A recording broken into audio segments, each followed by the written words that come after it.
So, hello everyone. Welcome, welcome, welcome. Welcome to the She Leads STEM Girls in ICT Day. We are going to get started. No, customer help me. If I can ask if everyone can mute themselves at first. Larry, I've made it. Thank you. Customer help me. Okay. Fix the audio. So, welcome everyone again. Please get your coffee, get your tea wherever in the world you are, and hope you can hear me well and prepare for a journey of inspiring stories for the Girls in ICT Day 2024. I'm honored to be your moderator today and to be joining such inspiring women, really from all over the world. I think the organizing team has done a great job in finding these very inspiring women. So I'm extremely excited. I'm Selma. As I said, I'm going to be your moderator today. Could everyone mute themselves, please? Ni few days. Last week siku kwa Friday peke yake. Yeah. Yes. Sorry, could you mute yourself? I don't know who's Niko poa. Hata uko sawa. Parveen, I kindly ask you to mute yourself. Thank you so much. Yeah, great. Thank you. As I said, I'm Selma. I'm one of the co-organizing members of IGF Czechia. I've been involved in ICT policymaking from many different aspects, especially focusing on the rights of the children on the internet, especially on a European level. So I've advised on the Digital Services Act. I've been in the Better Internet for Kids Youth panel, etc., etc. But let's talk about today and why we are today in this conference online. So this year's theme for the Girls in ICT Day celebration is leadership, to underscore the absolute critical need for strong female role models in science, technology, engineering, and mathematics careers. Although women now fill, well, it's a small number, but 40% of high skill occupations globally, their participation in ICT-related fields continue to be low. So women are nearly absent from things like software development, engineering, technology research, academia, as well as they're not in the highest level of policymaking. They also tend to leave science and technology jobs at higher rates than men. And while there's a leadership gender gap in every industry, the largest gaps are found in exactly STEM fields. So women in ICT often find themselves in junior or support roles rather than in managerial roles. They're also less likely to hold an executive position, become ICT entrepreneurs, or be represented among science and technology policymakers. So to thrive in STEM, girls and young women must be exposed to women in leadership positions, fostering inspiration and breaking down barriers that hinder their progress. So through today's Girls in ICT Day, so through this conference, we aim to address these challenges, encouraging empowerment and leadership development for a more equitable future in these STEM fields.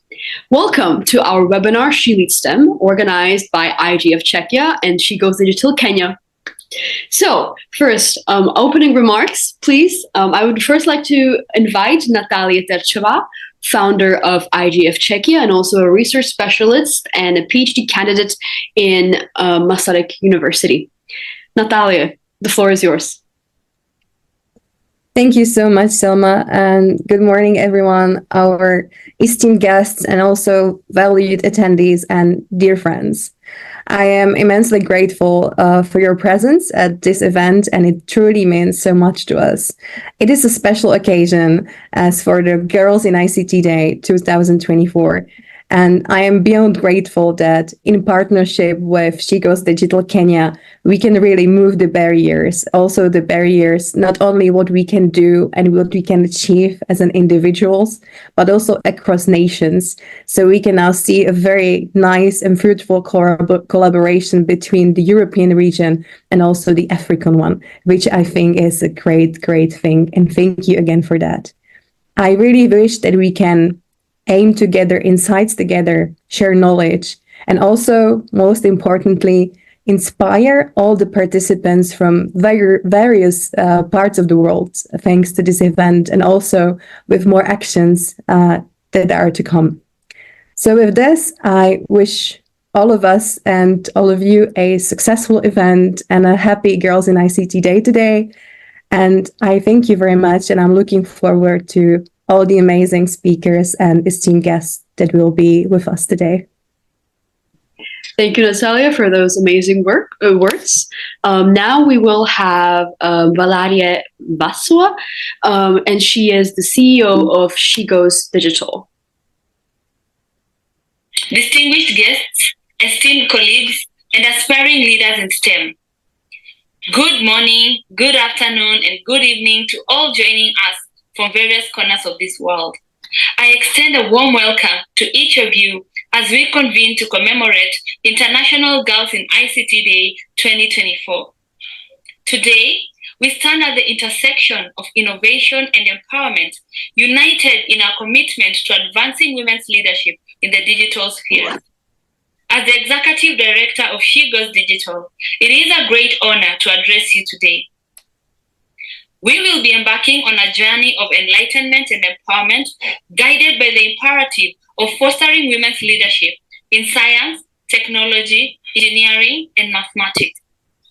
The mission of She Goes Digital is grounded in the profound belief that every woman possesses the inherent potential to excel in the digital landscape. Through strategic interventions encompassing digital skills empowerment, access to resources, advocacy, we endeavor to bridge the gender digital divide and pave the way for more equitable future. This year's Girls in ICT theme on leadership encapsulates the essence of our collective aspirations. It beckons us to reflect on the pivotal role of leadership in effecting transformative change and underscores the imperative of nurturing a generation of women leaders in STEM. Throughout this event, we are going to engage in dialogue, share insights, and celebrate the remarkable achievements of women who pioneered new paths in STEM fields.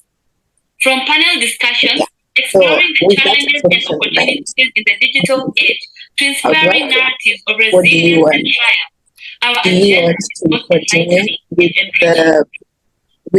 As we convene in this virtual space, I urge us all to reaffirm our commitment to raising awareness, facilitating dialogue, inspiring leadership, and fostering collaboration. Together, let us harness the power of collective action to create a future and contribute meaningfully. It's like a mutual conversation that's together. May our deliberations Then today you decide pave the way for a more because I feel like inclusive what you're going to do is future you're for going women to in STEM leadership.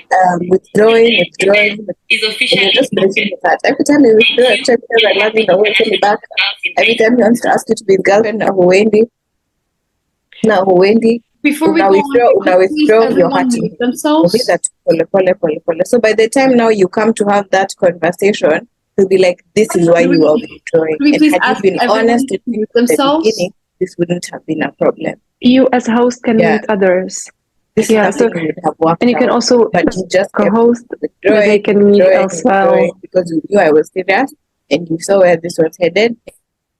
Okay, got it. Thank you so much. Okay, let's continue on. Now we will continue with Anya Gengo. Anya Gengo works at the United Nations Secretariat for the Internet Governance Forum, the IGF, and she's an associate program expert and a focal point for the national, regional, and youth IGF initiatives. Anya, welcome, and the floor is yours. Thank you very much, Selma, and good morning from Geneva to everyone. First of all, I would like to thank you on behalf of the IGF Secretariat for this great honor to join you today on this important occasion. And thank you for organizing this important event. Given a strong integration of digital technologies in our lives, it is indeed imperative that we address a pressing issue that continues to slow down our world, which is the digital divide. Despite the remarkable advancements in digital technology, approximately 2.6 billion people, roughly 1/3 of the global population, still lack access to the internet. And within this digital landscape, there exists another concerning and even shocking disparity. More men than women are connected. This gender digital gap and access is not just a statistical anomaly. It is a reflection of deeper societal, including economical, political, and cultural inequalities. Women are disproportionately excluded from the benefits of the digital revolution, and this further limits their opportunities for education, employment, empowerment, and other opportunities. And while leadership has the potential to address these disparities, we indeed see a stark lack of representation of women in key decision-making roles. Less than 20% of ministers in charge for ICTs and digital, or regulators, are women, further perpetuating this imbalance. Some research indicates that it will take us over 140 years to achieve equal representation in leadership in the workplace. These numbers are scary, but we should not see this as solely a challenge and a problem. We should see this as a missed opportunity for all of us now and certainly in our future. When women and men are not equally connected, we waste the diverse perspectives, talents, innovations that can drive progress and prosperity for all. The United Nations recognizes this urgent need for action, embedding gender equality as a central tenet of the Sustainable Development Goals, particularly through the SDG 5, focused on achieving gender equality and empowering all women and girls. It goes without saying, as some of you noted before me, that education emerges as a powerful tool for empowerment. History illustrated numerous examples on how the world transformed when women have been equipped with knowledge and skills.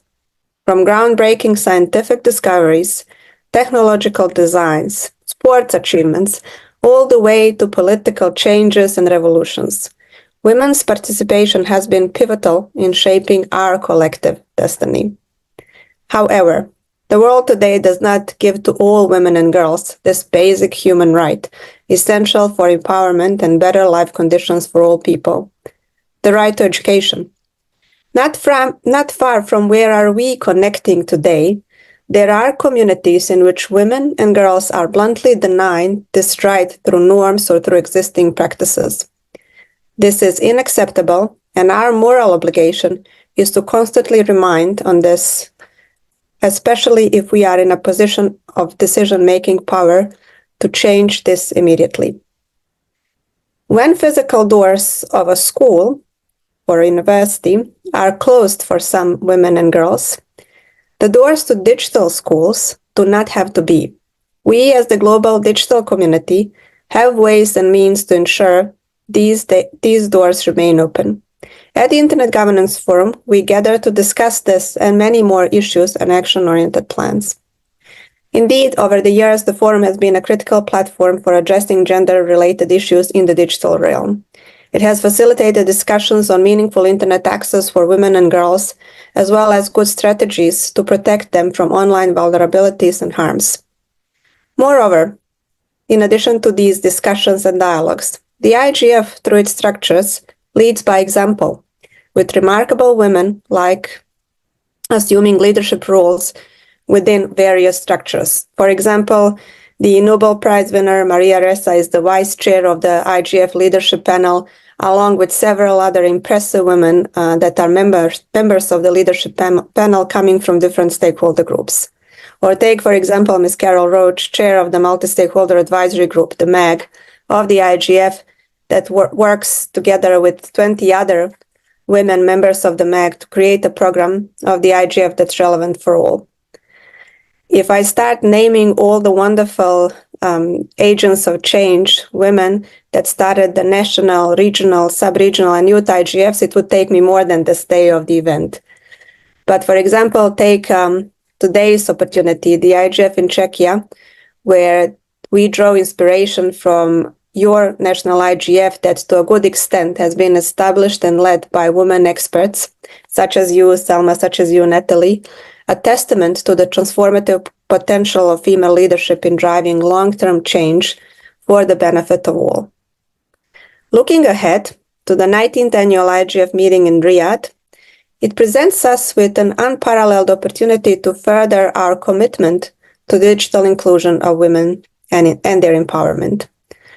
From 15th to 19th of December 2024, let us please come together to chart a course towards gender equality in the digital sphere. I use this opportunity to invite all of you to join us in shaping a future where women not only occupy well-deserved positions of leadership, but also receive the support and opportunities necessary for their advancement in the digital and internet governance context. Together, we can strive to create a world where every woman and girl is empowered to harness the full potential of the digital age. The IGF is with you in all its capacity to ensure we indeed achieve this. Thank you very much, and I look forward to learning from these good dialogues that are ahead of us.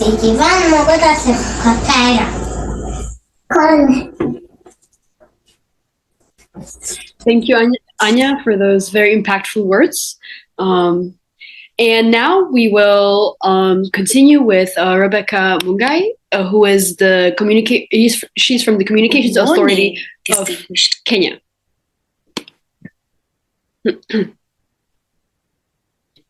Good morning, distinguished guests, esteemed partners, and aspiring young leaders gathered here today for She Leads STEM Girls in ICT Day 2024.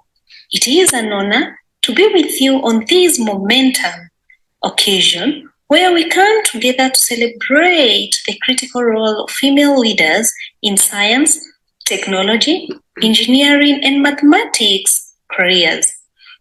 As we embark on today's event under the theme Leadership, underscoring the critical need for strong female role models in STEM careers, we are reminded of the profound impact that strong female leaders can have on shaping the future of our society, economy, and technological advancement. At Communications Authority of Kenya, we recognize the transformative power of ICT in driving innovation, fostering inclusivity, and unlocking opportunities for all.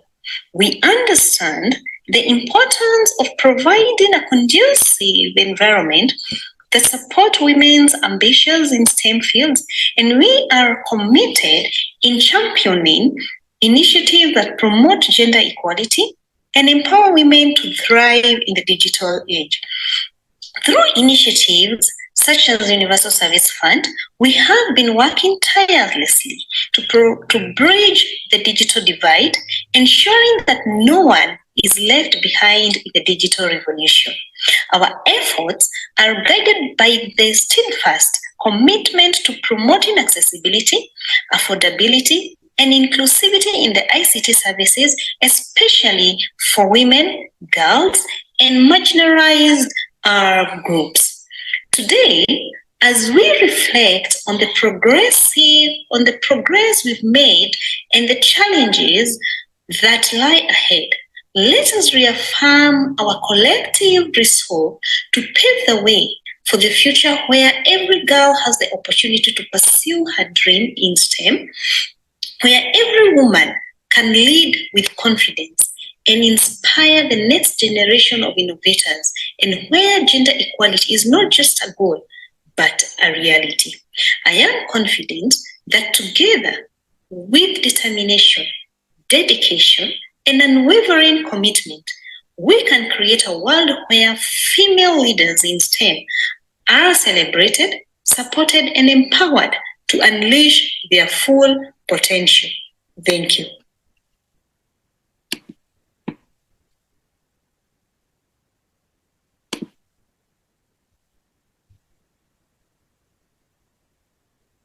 So I would like to really thank everyone for being here again. I would like to thank our speakers. It was very inspiring, and it was a very inspiring opening ceremony. And last of all, just to conclude this part of our webinar, we also have a message from Doreen Bogdan-Martin, the Secretary General of ITU. And she is exactly talking about the Girls in ICT Day 2024. So let us hear her words. April 25th is Girls in ICT Day. This year, we're focused on leadership and how the international community can support women and girls everywhere to become leaders in science, technology, engineering, and mathematics. Leadership is so much more than holding a job title or a position of power. It's about harnessing the power of ideas and innovation and the ability to navigate change with confidence, whether you're a student, entrepreneur, or head of state. Our shared digital future needs women leaders who are not just technologically skilled, but visionaries with a voice to advocate for a more inclusive, equitable, and sustainable world online and offline. As we continue to witness unprecedented digital transformation with the rise of AI and other emerging technologies, we simply cannot afford to keep leaving half the world's population behind. Right now, just 21% of all ICT ministers are women, and only 32 out of 165 ICT regulators are led by a woman. In the highest positions of government, gender equality will not be reached for another 130 years. In the private sector, women technologists occupy less than a third of positions and face a pay gap of 21%. Just 22% of AI workers globally are women, and the hiring rate of women in tech leadership roles has stalled.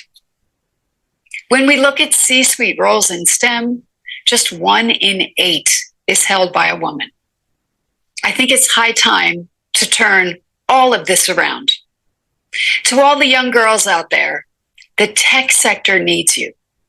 Your ideas, creativity, and perspectives are essential if gender equality is to become a reality. We need you to step into leading roles, to challenge stereotypes, and to contribute to building a digital future that benefits everyone. To the international community, let's empower and encourage more young women than ever to step up into the world of STEM. Let's invest in their education, mentorship, and skill building opportunities so that they can not only succeed, but thrive as digital trailblazers. Let's celebrate, support, and inspire our girls on Girls in ICT Day and every day, because they are the leaders of our digital tomorrow.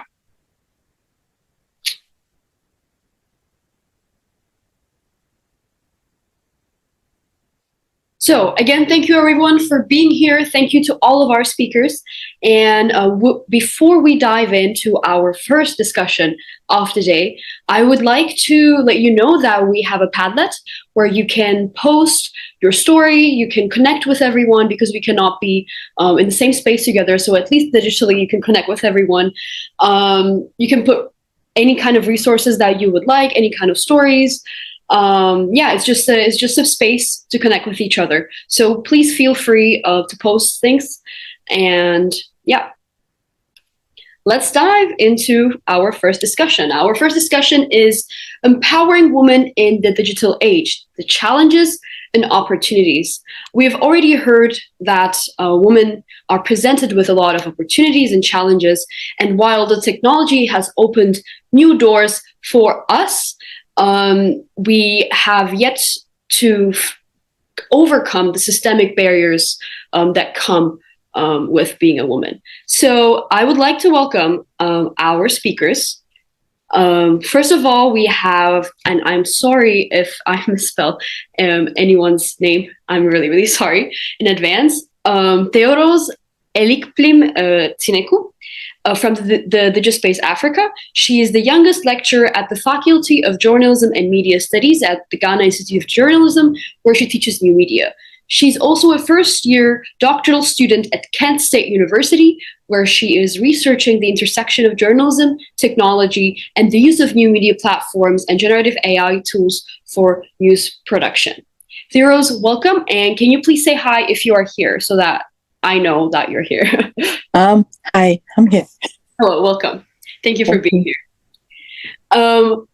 As our second speaker, we have Barbara Bunova. She is the co-founding and governing board member of Czechitas, a nonprofit organization aiming at making IT skills more accessible to youth and women in the Czech Republic. She's also an associate professor and vice dean at Masaryk University, Faculty of Informatics in Brno. Barbara, welcome. And can you also say hi, please? Yes. Welcome, everybody. And I'm turning on my camera in 1 minute. Thank you. Welcome. Thank you so much. As our third speaker, we have Veronika Kolek-Netolická. She is the cyber attaché for the Indo-Pacific, and also she is the co-founder of Women for Cyber Czechia. Veronika, welcome. Hi, everyone. Thank you for having me. Thank you for being here. And as our last speaker, we have Tabita Bangeci. She's a digital rights activist for the tech community. And she's also a cyber diplomat. She leverages technology to bridge the gender, digital economic, and political divide in marginalized communities. Tabita, welcome. Thank you so much, Selma. I look forward to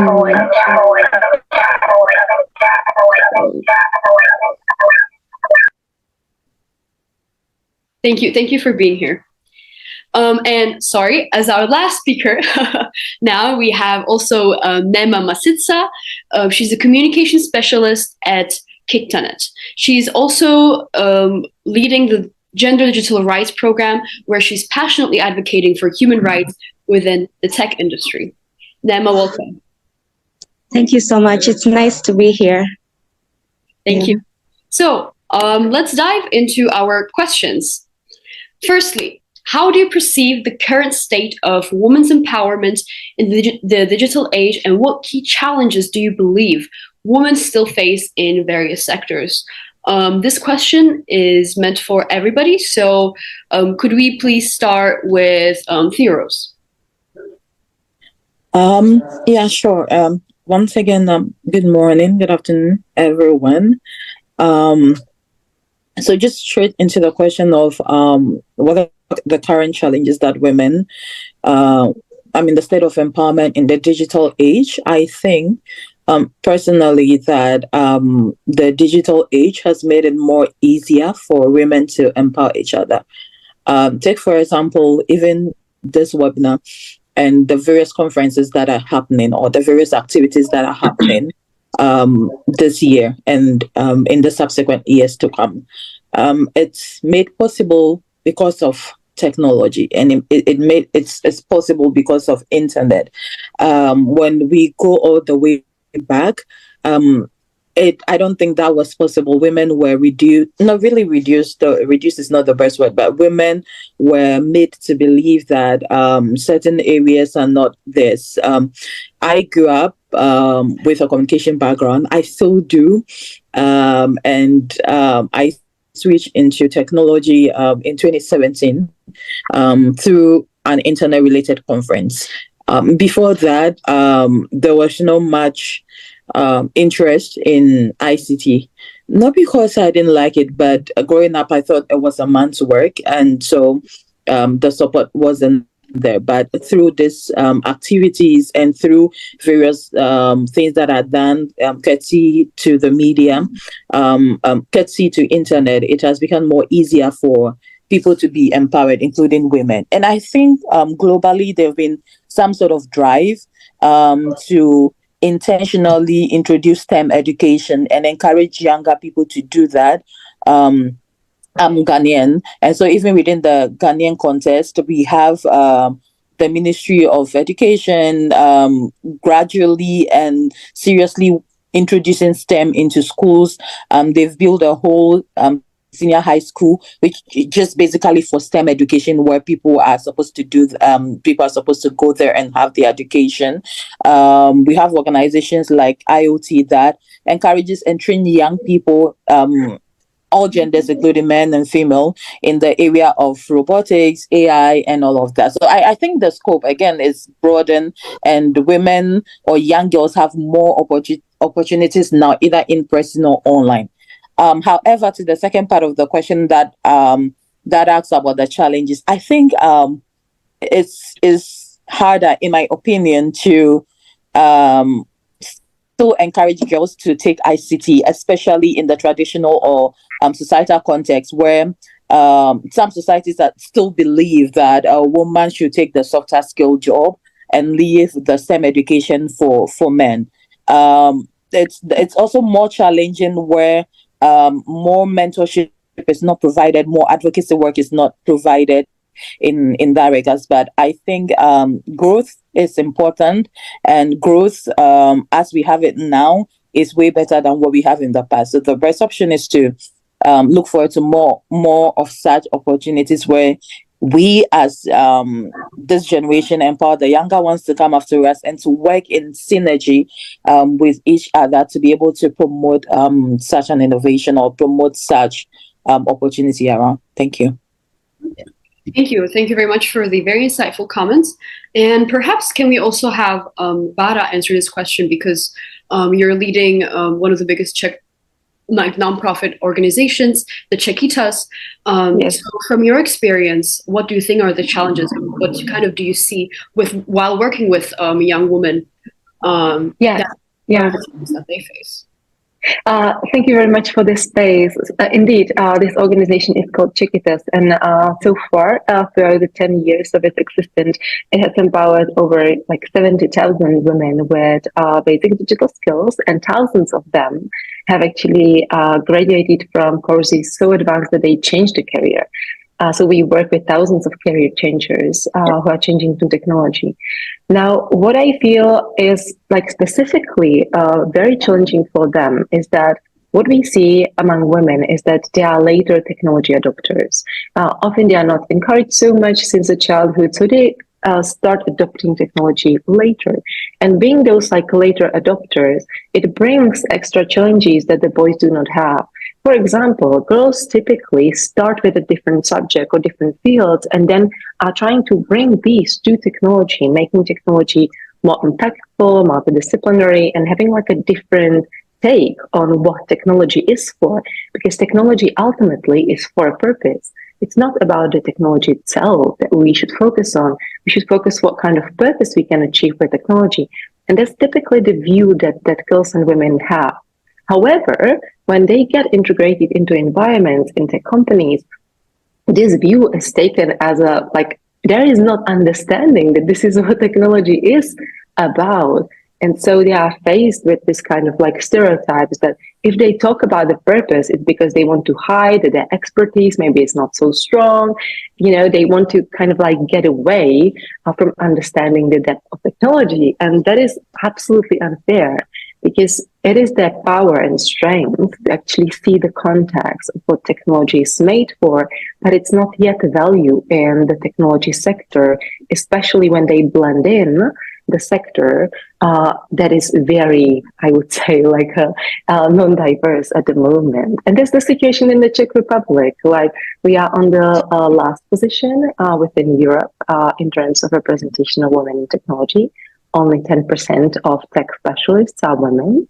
And so the talents that they are bringing are often marginalized and seen as less impactful, less important. While what we know is that these talents they are bringing are the ones that will drive the future of technology, right? So I would say really feeling valued and feeling appreciated for the talents they are bringing is something that we still need to work on, so that we do not get stuck 20 years in the past where certain talents were important. This is changing, but the tech sector is not yet recognizing it. Indeed, thank you. Thank you for bringing this very important perspective. I think that was a very interesting take for this question. For the rest of our panels, if you would like to answer this question, you're also welcome to do so if you would like to add anything. But if not, then we can move on to our second question. No, okay. Maybe I can add something. Mm-hmm. Of course. All right, thank you so much. So my name is Nema, as you just said, and I work at Kenya ICT Action Network, which is an ICT policy think tank, where we regulate policies in regards to the ICT sector. Now, this is a very vital question because we have been monitoring the ICT sector when it comes to the challenges that women are facing. And what I can say is there have been significant strides that have been made when it comes to, you know, what women can be able to do in tech. And this is in line of the access to information, access to education, and there are many opportunities that have been brought by various sectors and actors in the tech departments. Now, I don't know if you know about this. There's an ongoing summit in Kenya right now. It's called the Connected Summit, and through the Ministry of ICT, today is actually a very big day when it comes to, you know, women in ICT, because various segments have been kept aside so that to address the digital divide when it comes to ICT.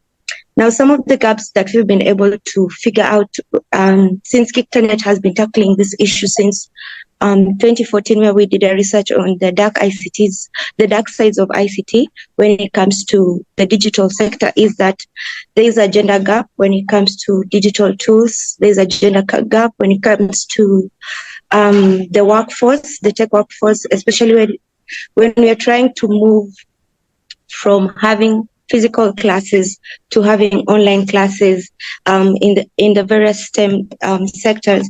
So that is a gap that we have noted when it comes to the challenges. And also there's the section of digital harassment when it comes to the use of technology. Now, we've seen various harassments taking place when women are using technology, especially if it's for a good cause, such as harassment, cyberbullying, and through these platforms, we are trying to address this issue, as it has led to women's voices not being expressed online. And this is important because when women's voices are not there online, we find out that they are unable to participate in this STEM advancements, even in the inclusiveness of even participating in emerging technologies such as AI. So yeah, that is for me, and that is something that we've been observing in this sector. Thank you. Very much. That was very insightful. I really like how we have very different perspectives from everyone, and we're highlighting, you know, the things that are kind of everywhere in every country, but at the same time, there is some like distinguishable challenges that we have according to where we're coming from. So really, really thank you for that perspective. Let's move on to our second question, which is, how can we ensure that women have equal access to digital tools and opportunities, particularly in regions where the digital gender gap is more pronounced? And perhaps let's start with Veronica. Thank you. Not an easy question. Thank you for that. I hope, it's a very complex question, so I hope there will be no punishment for shortcomings in my answer. But when I read the question, the first thing that came to my mind was how we can ensure that if we are not able to ensure, that every girl or woman have an equal access to sanitary needs. So how we can actually ensure they will have the access to digital tools. And then I give it a more thought about it. And what I see as a crucial point is to consider that the digital gender gap does not exist in an isolation, and it's a part of the larger context where gender inequality persists in many forms. So the disparity in access to digital tools mirrors inequalities in other areas, as can be seen in sanitary needs or education, healthcare in general, and economic opportunities. Therefore, strategies to bridge the digital gender gap must be part of the broader efforts to promote the gender equality. And it is a complex challenge that requires a comprehensive, multi-layered approach. It involves providing technology and addressing deep-seated cultural, structural, and economic barriers. And ultimately, closing the digital gender gap requires a broader cultural shift. And I'm a big advocate for, bringing culture when we speak about policies and their implementation, because every policy will not work the same time in different state or in different region. So this shift involves recognizing the long-term benefits of gender equality and addressing deeply rooted biases and stereotypes, while policies and programs can make a difference. Genuine change comes from transforming societal attitudes and valuing women's contribution in all spheres, including the digital realm. Thanks. Absolutely, thank you so much. Yeah, changing the values, that would be the ideal world, but that will require time, unfortunately. Thank you so much for your answer. Maybe the same question, Tabitha, if you could also answer this question. What is your take on this? Hi, Selma. Thank you for that question, and thank you for everyone joining us in this session. Happy Girls in ICT Day 2024. Last year was very vibrant. This year is also very vibrant. Happy to see Anya and the team from the UN IGF community. Thank you so much for joining. So to answer that question, I think I would go deep and talk about issues that we neglect when it comes to addressing the gender digital divide. Are we looking at it from a multifaceted approach? And what I mean by this is, are we including women with disabilities in bridging the gender divide? Are we including women in Africa in rural areas with no access to devices, no access to internet because there's no infrastructure in rural areas? Are we also considering the aspect of race in addressing the gender digital divide? Because most of us who sit in rooms like this, we are privileged. So some of the solutions that we provide to solve some of these digital problems are the ones that we can relate to. But we need to go deep in rural areas, in grassroots areas, and identify some of the women that have been forgotten and left behind in, our efforts to try and bridge the digital divide. So I'm not trying to repeat any of the points that have been mentioned by the previous speaker, but I just want to emphasize on this point of not leaving anyone behind and not providing solutions that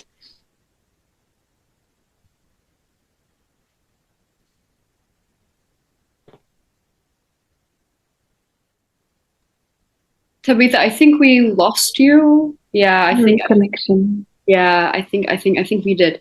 But indeed, her points were very, very interesting. And inclusion is one thing that we all, I think, need to work on in whatever sector we are in. So that is definitely a highlight of what she was saying. Perhaps also, Nima, could you answer this question as well from your perspective? Thank you so much. Yes, I can. And in light of this question, we've been trying to address the gender and digital divide gap that is here in Kenya, especially when it comes to both the rural and the urban areas and the urban sectors in Kenya.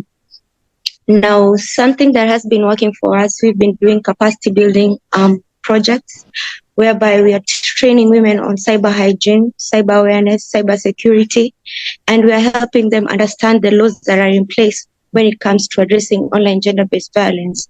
Now, by just trying to solve this small gender gap that we have, it is really affecting the STEM system positively. Now, apart from that, we've done multi-stakeholder engagements whereby we've partnered with different organizations to be able to see what is their perspective when it comes to the gender gap. So that is something that we've seen has worked, and there's been an improvement when it comes to this, to how women are actually, doing most of the things in the STEM system. Now, we have also done a research called Unmasking Trolls Online. Now, we believe that when we collect data, when it comes to addressing the gender digital divide, it helps a lot to have data. Because with data, you can be able to account for who has no access, who has no, where is the digital infrastructure, where is there need for improvement. So that is something we've seen that is working. Now, to help bridge and promote the STEM system, workshop mentorship programs, scholarship targeting girls and young women are really important, because in the tech industry and tech related issues in addressing the gender gap, there's need to be a system whereby people are using in order to address this gap. So in terms of the government and organizations that are there, we have several CSOs, we have the government in itself. They're trying to adopt policies and initiatives that prioritize the STEM system. Now, this is a big step, and I'm really happy because now with this, we can be able, as women and as girls, be able to access digital tools and opportunities that are there in the STEM system. Thank you.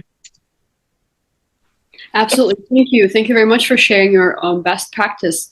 I think that we all have something to learn from each other, because really the issues are something that are everywhere, no matter where we are from. So thank you for that. So let's move on to our third question. How can digital technologies be leveraged to enhance educational opportunities for women and girls, bridging the gender gap in access to quality education? Bara, please go on. Go ahead. Yeah, I'm very happy to. So I think that the first thing that should be mentioned is the advent of AI that we see at the moment, which has made a huge impact on accessibility of technology to people who so far were not really familiar with a way to communicate with technology, and now using the natural language to actually ask a question and get support is possible through AI conversational tools. Now, why is it impactful on educational opportunities? It is basically because AI can now be your personalized tutor.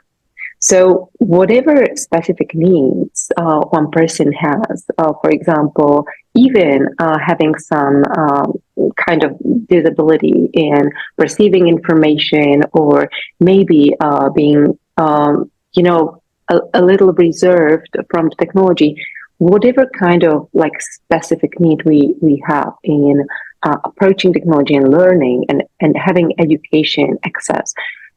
These personalized assistants can really help us and guide us, and can suggest resources for us that are suiting our specific needs. And that's why it's making a huge impact on inclusiveness in education. Now, of course, there is still the initial barrier. So you need to have that first exposure, you have experience with such a tool, like ChatGPT asking a question like, oh, I would like to learn, for example, programming in mobile apps, or I would like to learn English better so that I have better access to educational resources. This conversational tool can really guide you and tell you, okay, so this can be your first step. And you can again like go, oh, but I feel this is too distant from me. I don't know how to use this thing. Again, it can, like go ahead. So it can really become your personalized tutor, helping you acquire knowledge on your speed, understanding your context if you explain it. And that can be of enormous help, whatever topic you want to learn. And so not only technology, you can also learn a different language that would help you to feel more empowered. So that's my take now. Thank you so much for that. Indeed, personalization is a very important thing, especially when you're trying to learn something. And I think that it will enhance the digital skills of young people. Absolutely. Thank you for that. And also the same question, Theros, could you answer this from your perspective as well? Yeah, sure. So just building up on what the previous speaker just said, there is one thing that I wanted to just pick up from even what Tabitha said in the earlier question, that whilst we are trying to leverage on digital technologies to enhance more educational opportunities, the main question is, does those opportunities fit into the society that we are adopting it. So, for example, we want to encourage younger girls and people in society to use AI technology. My first question is, do they have access to computers? Do they have access to devices that would allow them to do that? But moving ahead of the access part, I think, as already said earlier with the previous speaker, it's now more easier to be able to learn a lot of things through these new technologies and innovations. Just funny enough, yesterday I had a session earlier on the new AI that is being launched this week or the coming week by OpenAI, which is now a robot, where the robot is fed with a lot of information about how to eat, how to dispose of your plate, how to wash plate, and all of that. One of the backstories of that was that, according to the developers, most of the content they have in there are already what is accessible on the internet. So anybody else could build that device on their own. I mean, you need resources, but the main focus is that it's an easy build one. And OpenAI is an open source where anybody could build onto their work as well. So I guess that these new emerging technologies have given more younger people the opportunity to be able to do anything. As I said in my first submission, I have a journalism background. I learn more and currently doing AI research and building virtual studios just by watching YouTube videos and taking online courses. I've not really sat in a physical class to learn computer science or to learn any STEM education. All those education are accessible on the internet or are accessible on an application that are easier to navigate and easier to use as compared to the older times where you would have to sit in a classroom to be able to learn that. You would have to get an admission, you'd have to be able to pay the fees and all of that. I think that bridge has been divided, which is a good thing, where at the comfort of your home and with a tablet or any device, you're able to learn what you would have learned in a longer time. New technologies have also made it more easier for people to communicate with each other or learn together. So you could have like a virtual classroom where, again, you can learn from your peers. You can learn from other people. There are a lot of organizations, including Diplo Foundation, that does that work. And even with DigiSpace, we focus much on encouraging journalists to be able to build their own innovation, to be able to be more included in emerging technology and how those are used and how it works. So the bridging is very important, but again, I'm going to just wrap up around my first initial line of thought about how accessible those bridges are to people, and if they are even aware, are they able to learn? Do they know how to use it? Do they know that it exists? Because it's one thing to give people resources, and it's one thing to let them know it's for them and they can use it, and tailoring it to fit their own needs and wants. Thank you. Absolutely. Thank you so much for that. Yeah, indeed, the cost of learning and like the digital technologies and learning to use them has decreased. Accessibility has increased, but the information, there's still kind of a gap in information sharing, especially when it comes to this, because without that information, as you said, you cannot use those tools effectively. So indeed, thank you. Thank you so much for that. Let's go for our fourth question, which is, how can we address these issues to create a safer environment for women online, fostering their active participation in the digital space? Veronica, can we start with you for this one? And please, yes, definitely. Can we make it a little bit brief for the sake of time? Yeah, I was thinking about it. So I will skip the legal and technical measures maybe we all kind of know about. So I would like to just point one thing.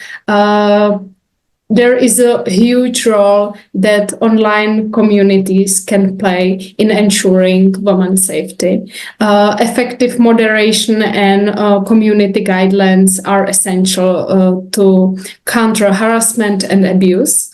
Building networks where women can seek advice and share experience, foster a culture of inclusivity and respect.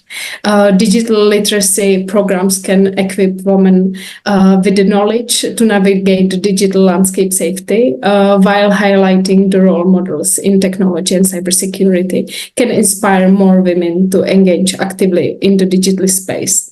By creating an environment where women feel safe and respected, we can encourage their participation and contribute to a more diverse and vibrant digital world. So the main point here is we need to include women at the beginning of every process, and then with them we can build the frameworks, the legal frameworks, or secure technology or supportive online communities. But we cannot do it without them. So that's the short answer to that.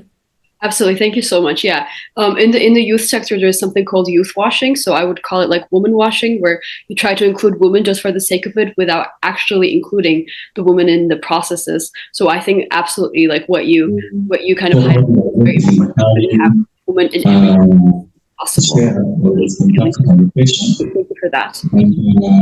Now, can we have Tabitha also very shortly, if you can answer this question just in a few sentences, because we're kind of running out of time. Yeah, thank you so much.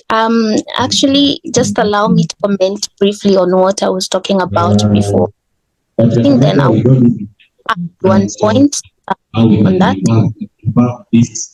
Maybe you can mute everyone. Selma. Trying to do it now. Should be fine now. Sorry. Okay, thank you so much. So what I wanted to say is, there's a saying that goes, your heart is where your money is. So we can't sit here and talk about women empowerment, yet there is no financial investment in including women in STEM and ICT. So if we come here to celebrate Girls in ICT Day, we need the numbers. How much money has been invested in STEM education for girls? How much money has been invested in startups to support young women who are innovators? How many programs are currently running to support women to join STEM and ICT? So let's not just celebrate for the sake of it, but celebrate because we actually have a solid reason, that is making us to celebrate, because women are actually intentionally and meaningfully being included in STEM and ICT. And just to answer your question now, I'm going to just mention something Veronica has not mentioned. She's mentioned very important points. Access to justice for women who are being harassed online. I'm a digital security trainer. I know Nema has, I think, the roles too, and we're taking great steps in teaching women how to secure themselves online. They're even becoming pros. But now, there's only so much women can do to protect themselves online. With all the knowledge we equip them, if the laws and policies in our countries are not working to protect women from the harsh digital space. So we need to follow up with real actions to ensure that we are not only building the capacity of women to protect themselves, that is putting a lot of weight on the victim. What are we doing as government? What are we doing as civil society in our lobbying to ensure that we influence policies and laws that are actually going to protect women and hold perpetrators of online violence accountable? Thank you so much. I will not speak more on that. Thank you for those very, very impactful words. I think that is extremely, extremely, extremely important to highlight. But now we need to move on to our very last question, where collaboration between various stakeholders is, as we know, very essential for sustainable change. How can governments, businesses, and NGOs work together to create an ecosystem that empowers women in the digital age? Please, very shortly, in a few words, in a few sentences, Bara. As I can tell, there are huge initiatives on this in Europe. Just a few days ago, on Monday, I was joining such an event where representatives of 40 European countries were creating their policy impact plan for gender balance in technology.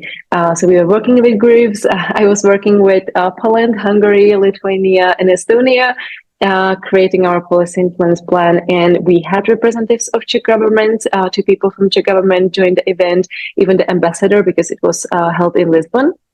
So Czech ambassador in Lisbon, there were people from the European Commission, the Council of Europe, just helping us as countries to think about how we can bring these institutions together and influence policymaking on the level of schools, universities, public bodies, private organizations. So there is interest, there is time investment, institutions find it important. It's just about going ahead and take the steps forward. So I'm hopeful for Europe. Yeah, absolutely. Hope is always good, and thank you for on a very, very positive note. Nima, what do you think about this one? Very shortly. Thank you. My take on this one is that just by us having this conversation, it's very important.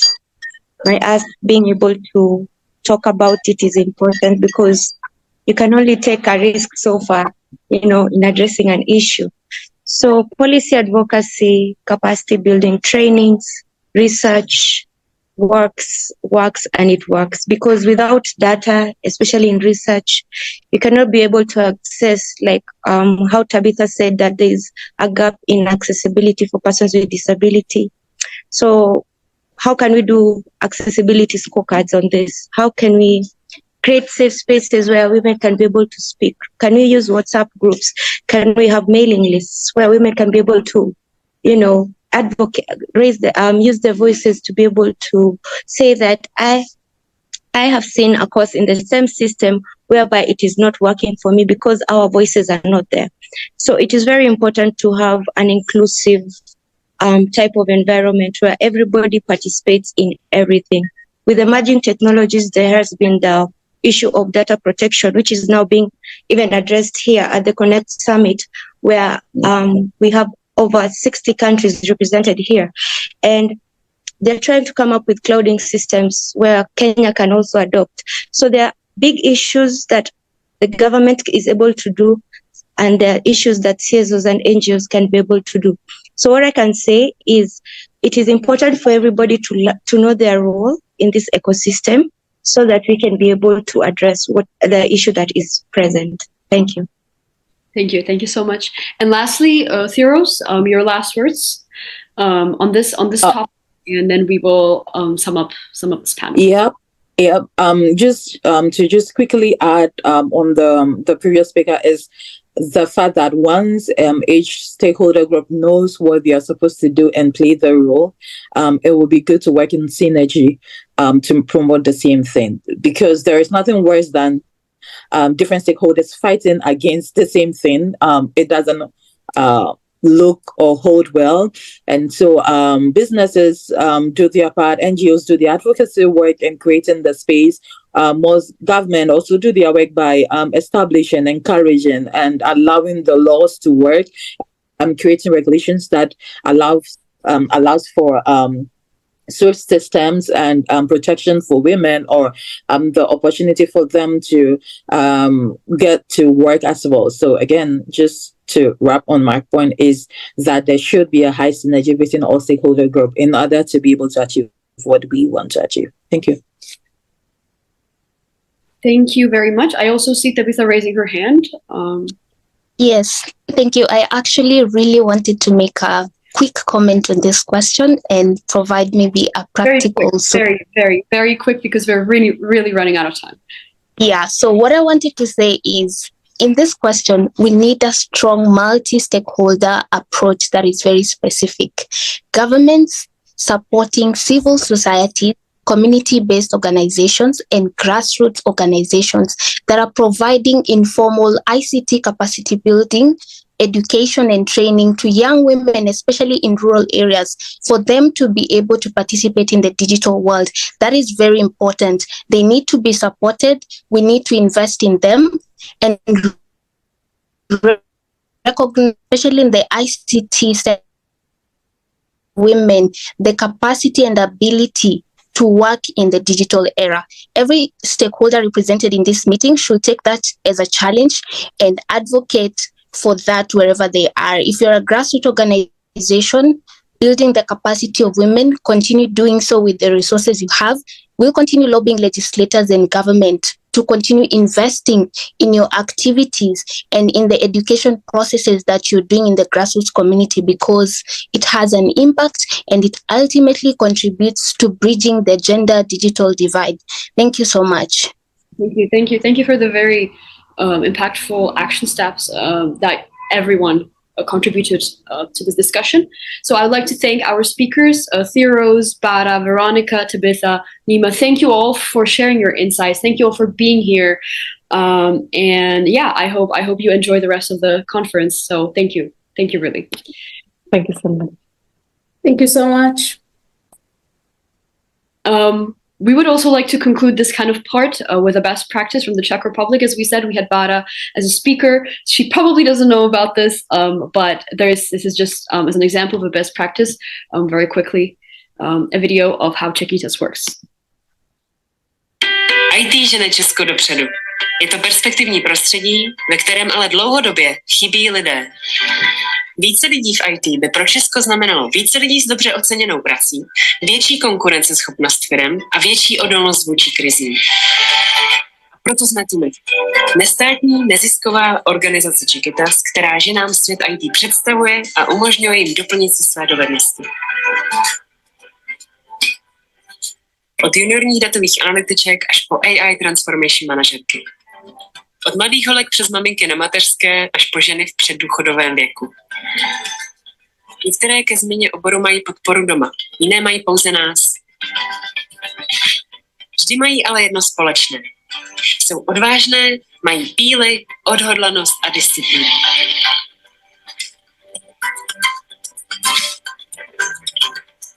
Aby naše kurzy mohlo studovat co nejvíce žen, nabízíme je za dotované ceny. A jak je to možné? Czechitas totiž financuje svoji činnost především z grantů, příspěvků dárců, firem i jednotlivců. Přesto vidíme, jak obrovský potenciál zůstává nevyužitý. Ročně odmítneme řadu žen, o kterých víme, že by v IT mohly zazářit a posunout společnost o velký kus dopředu. Obracíme se tedy nyní na vás. Přispějte prosím a pomozte nám napsat více příběhů. Podpořte další životní změny, které posunou Česko. Díky vám. Thank you. Just a quick reminder that we do have a Padlet where you can share, again, your knowledge, your best practices. You can just connect with people online. It just acts as a kind of like a digital space so that we all connect with each other and stay connected even after this webinar ends. So you can go ahead. Now, we move to the end to the second part or the third part. I lost count of our webinar, and it is the knowledge sharing. We will be hearing stories from IGF Czechia and how it was founded, but as well as insights from She Goes Digital Kenya. So the very first one is from She Goes Digital, and here's the video of their journey. So let's have a look.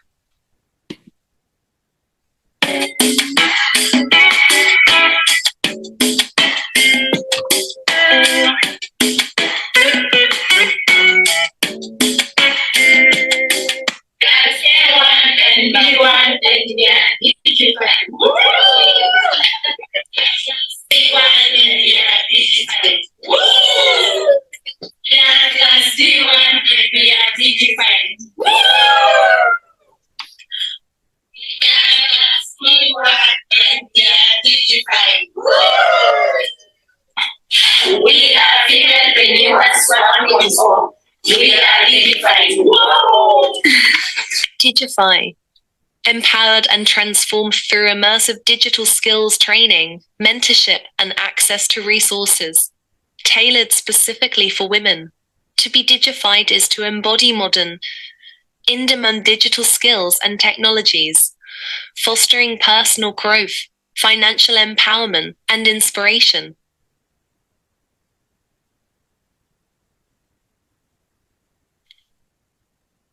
The journey of Hugo's Digital dates back to 2020 in the height of COVID-19 pandemic, when there was a lockdown and everything was shut down.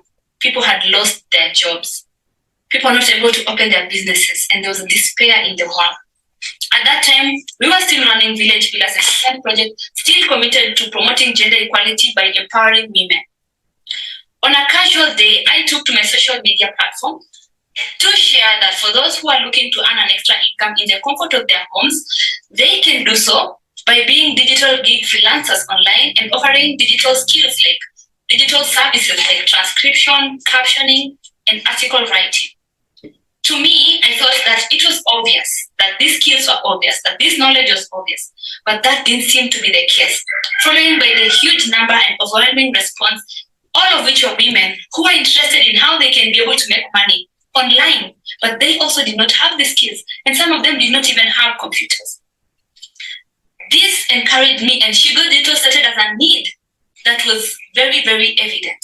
So we started as a program under Village Pillars Empowerment Project, and the whole idea was to ensure that women get to benefit maximally from the digital economy. What Hugo Digital seeks to do is to change this narrative. Over the past 3 years, we've been able to impact the lives of 200 women with basic computer literacy skills and digital marketing skills. We believe that when they are able to be equipped with these skills, access to devices, access to computers, internet, affordable internet, and mentorship, they can be able to change the narrative of their finances and of their families and communities at large.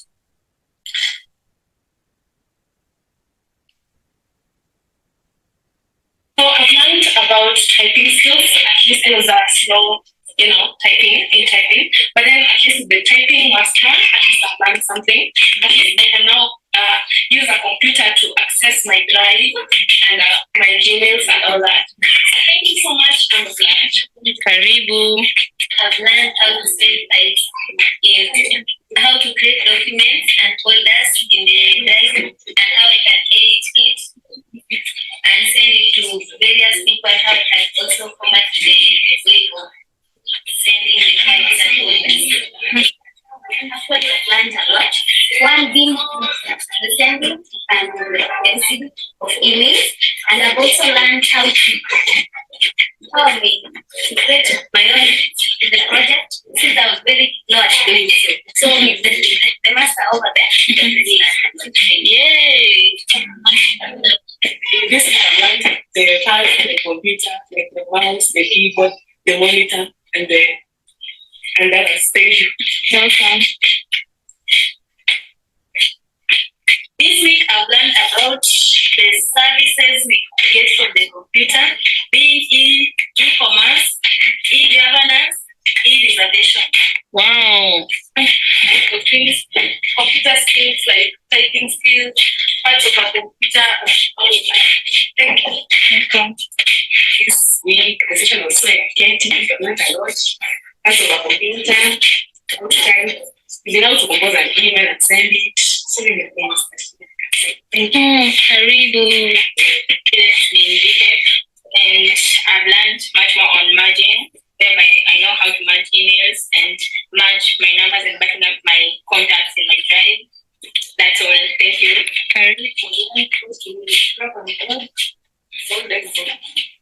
Nice. Hi, everyone. My name is Amina Omar. I'm from Kakamega. I'm a business lady. I do business in town. I've interacted with Hugo's Digital through Ajiva Digital, whereby we are being taught on how to use social media, how to advertise our businesses on social media. And I have a word of encouragement to everyone. Let's just focus. Let's do what it takes as women. because everywhere now is focusing on women. Like, let's just keep it up. Hi everyone, I'm Nancy Obilo from Kenya, Western region. I'm a business lady and a farmer. Being part of She Goes Digital as a mentee, I've been able to learn several tools like creating designs using Canvas, creating websites, maximizing on social media platforms, and exposed to microtask jobs like time banks, which has really improved my business growth and expansion. I just urge all young people outside there to join She Goes digital mentorship programs, as it will bring a big change, a source of joy and satisfaction for our lives. Thank you. God bless. I always say that technology and digital literacy is a basic human right and not a privilege. Sadly, that is not the reality, and statistics show that a very high number of women are still underrepresented in tech and STEM fields, and even further, there is a very huge digital illiteracy gap among women, and because of this, they are missing out on economic opportunities in the digital economy.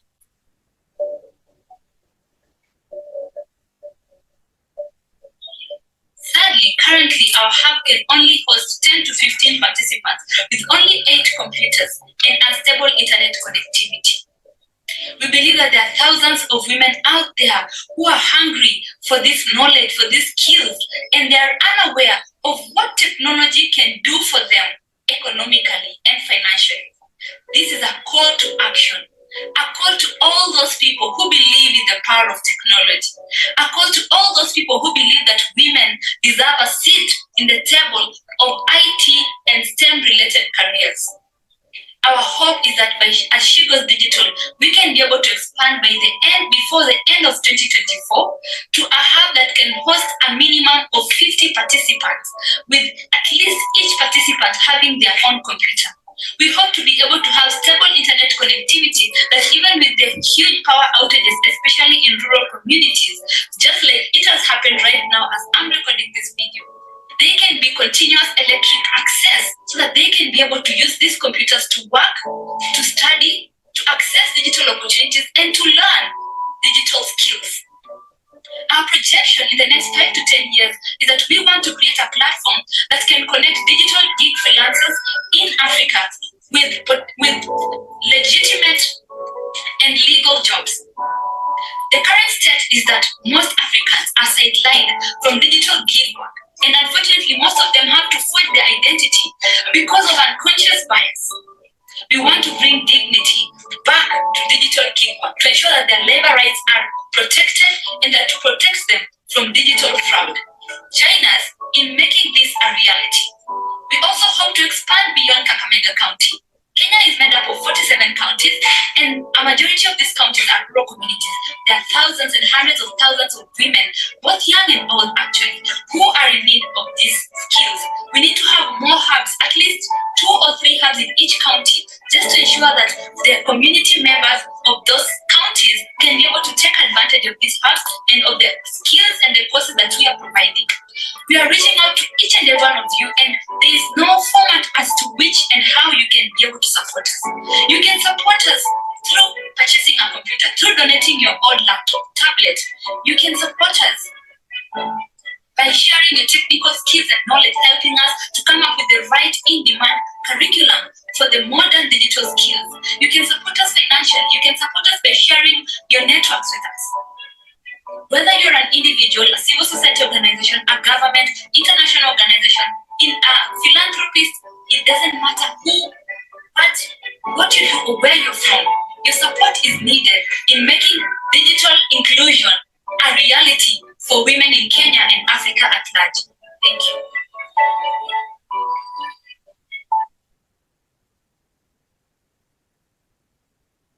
Thank you so much for this extremely inspiring video and showing us how we can support women on all levels, and how She Goes Digital Kenya supports women on really all levels.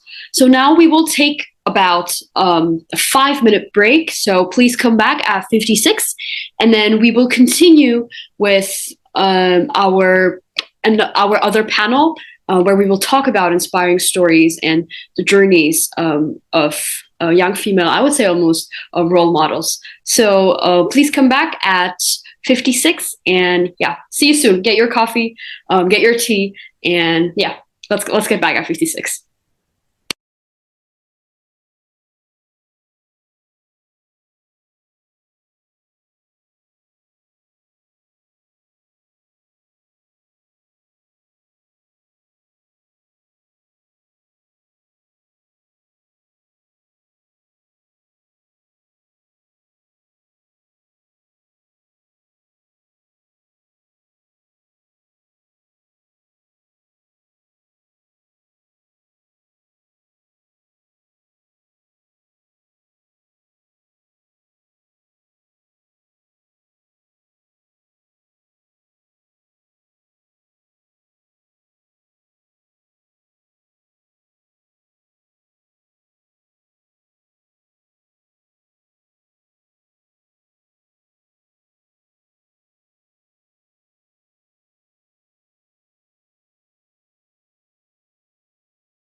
So let's come back, and I will see whether we have all of our speakers here.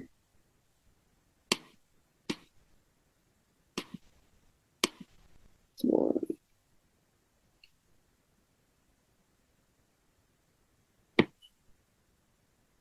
wait for one more minute, and then we'll start. In the meantime, I am reminding everyone of our Padlet link. Again, feel free to connect. Feel free to share any resources that you have. It's just never enough to say it too many times. Amazing. So our next section is Girl Boss Inspiring Stories. I think in the previous sections we have talked a lot about, having someone that inspires you, also to feeling free in the space that we share, and that feeling comfortable in its essence. And I think it's very important to kind of see and get inspiration from the women that have already been in this sector and have gone through these challenges. So I think it will be very, very indeed inspiring and a food for thought for everyone in this webinar to hear their journeys, because they're very truly, truly inspiring.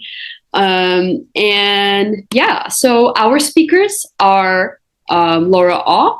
She is a software tester at IRID. Laura, can you please say hi if you're here? Yes, hi everybody. Thank you so much.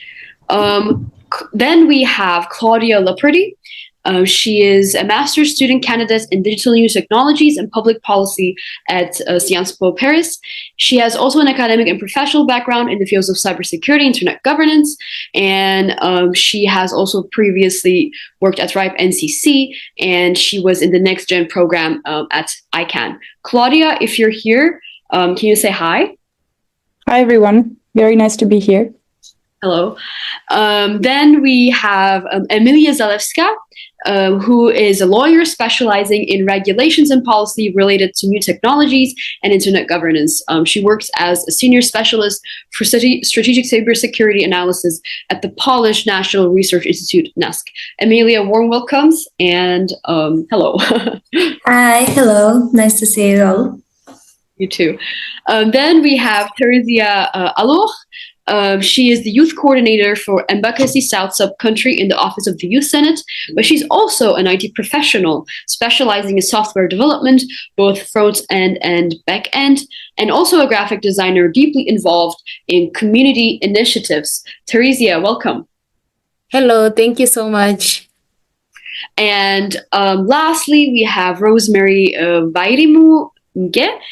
She is a part of Women in STEM Leaders Network, and she is also an assurance engineer at Safaricom PLC. Rosemary, welcome on this panel. Do we have you here? Thank you. Pleasure being here. Yes, yes, I'm here. Thank you. Thank you so much. So let's dive into it.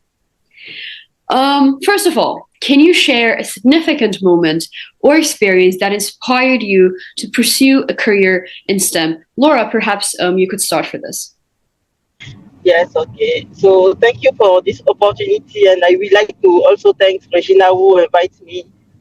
What I want to say first is the first time that I participate to this webinar, and it's really, really, really enriching for me. And also, I don't know if you hear me correctly, but I know that my English is not so fluent. So if you don't catch something, don't hesitate to allow me to. We can hear you well. It's all good. Okay.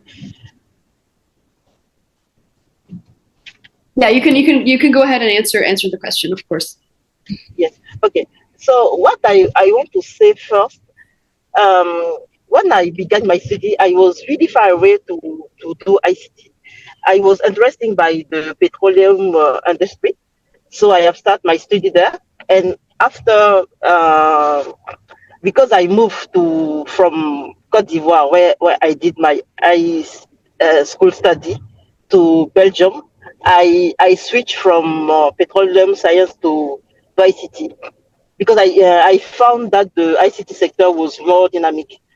And what I can say about the fact to a significant moment or experience that inspired me to pursue this career is the fact that I saw in ICT you can work in every sector. So I have in mind that after working in ICT, I will switch back to my favorite sector, which was the petroleum. So that's why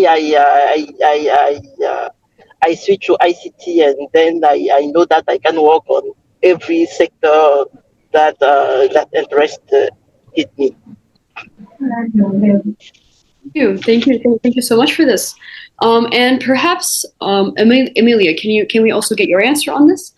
What was kind of the moment that inspired you to go into this? Yeah, for sure. So my beginnings, starting my career in tech, it was quite long, and I wouldn't say it was a moment. It was actually a period of time. During this, I started to get interested. Like the first, sorry, I think somebody is unmuted. To empower women on matter technology. Yeah, I think Ryan is unmuted. Oh, yeah, thank you. So what I could actually recall as the very first moment is it was a coincidence. I saw a tweet. It was about the project connected with the Eurodic, the European Dialogue on Internet Governance. And there was an opportunity to get involved with something called Copy Fighters. It was a youth-led initiative. The main point of focus was the law on the copyrights in Europe that was during the negotiation phase at that time. And they invited young people who might be interested in these areas to get involved in this project to come to Tallinn for the Eurodic. And I was in my first year of law, and I thought, okay, I'm a bit interested in the IP law. I have no idea what this is, but maybe I will try. So I filled in the form and I was accepted. And then I came to the Eurodic. I really liked it. I think at that time I didn't really understand what was going on, but I somehow feel it was interesting. And I decided also to attend another event by the same initiative, Copy Fighters, and it was the Internet Governance Forum in Switzerland, in Geneva in 2017. And I still couldn't say I totally was able to understand what was going on. I heard a lot of different things about tech, about the tech inclusion, about the importance of getting people connected.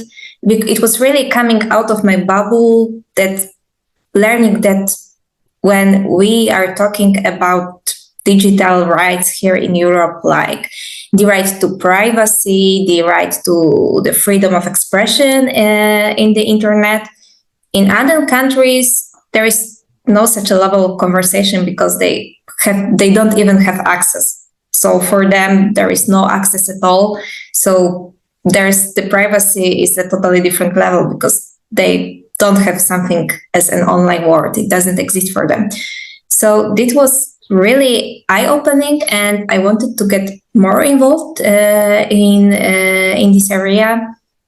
And I attended the next events. I started Youth IGF Poland, the initiative which is connected with the internet governance. And so it was a long process. So the initial moment was seeing those tweets, but at the time I didn't really knew it as the beginning of my career in tech. I just thought it would be a nice adventure. And sometimes I think all it takes, you try something new and then you learn that it may be a path for you.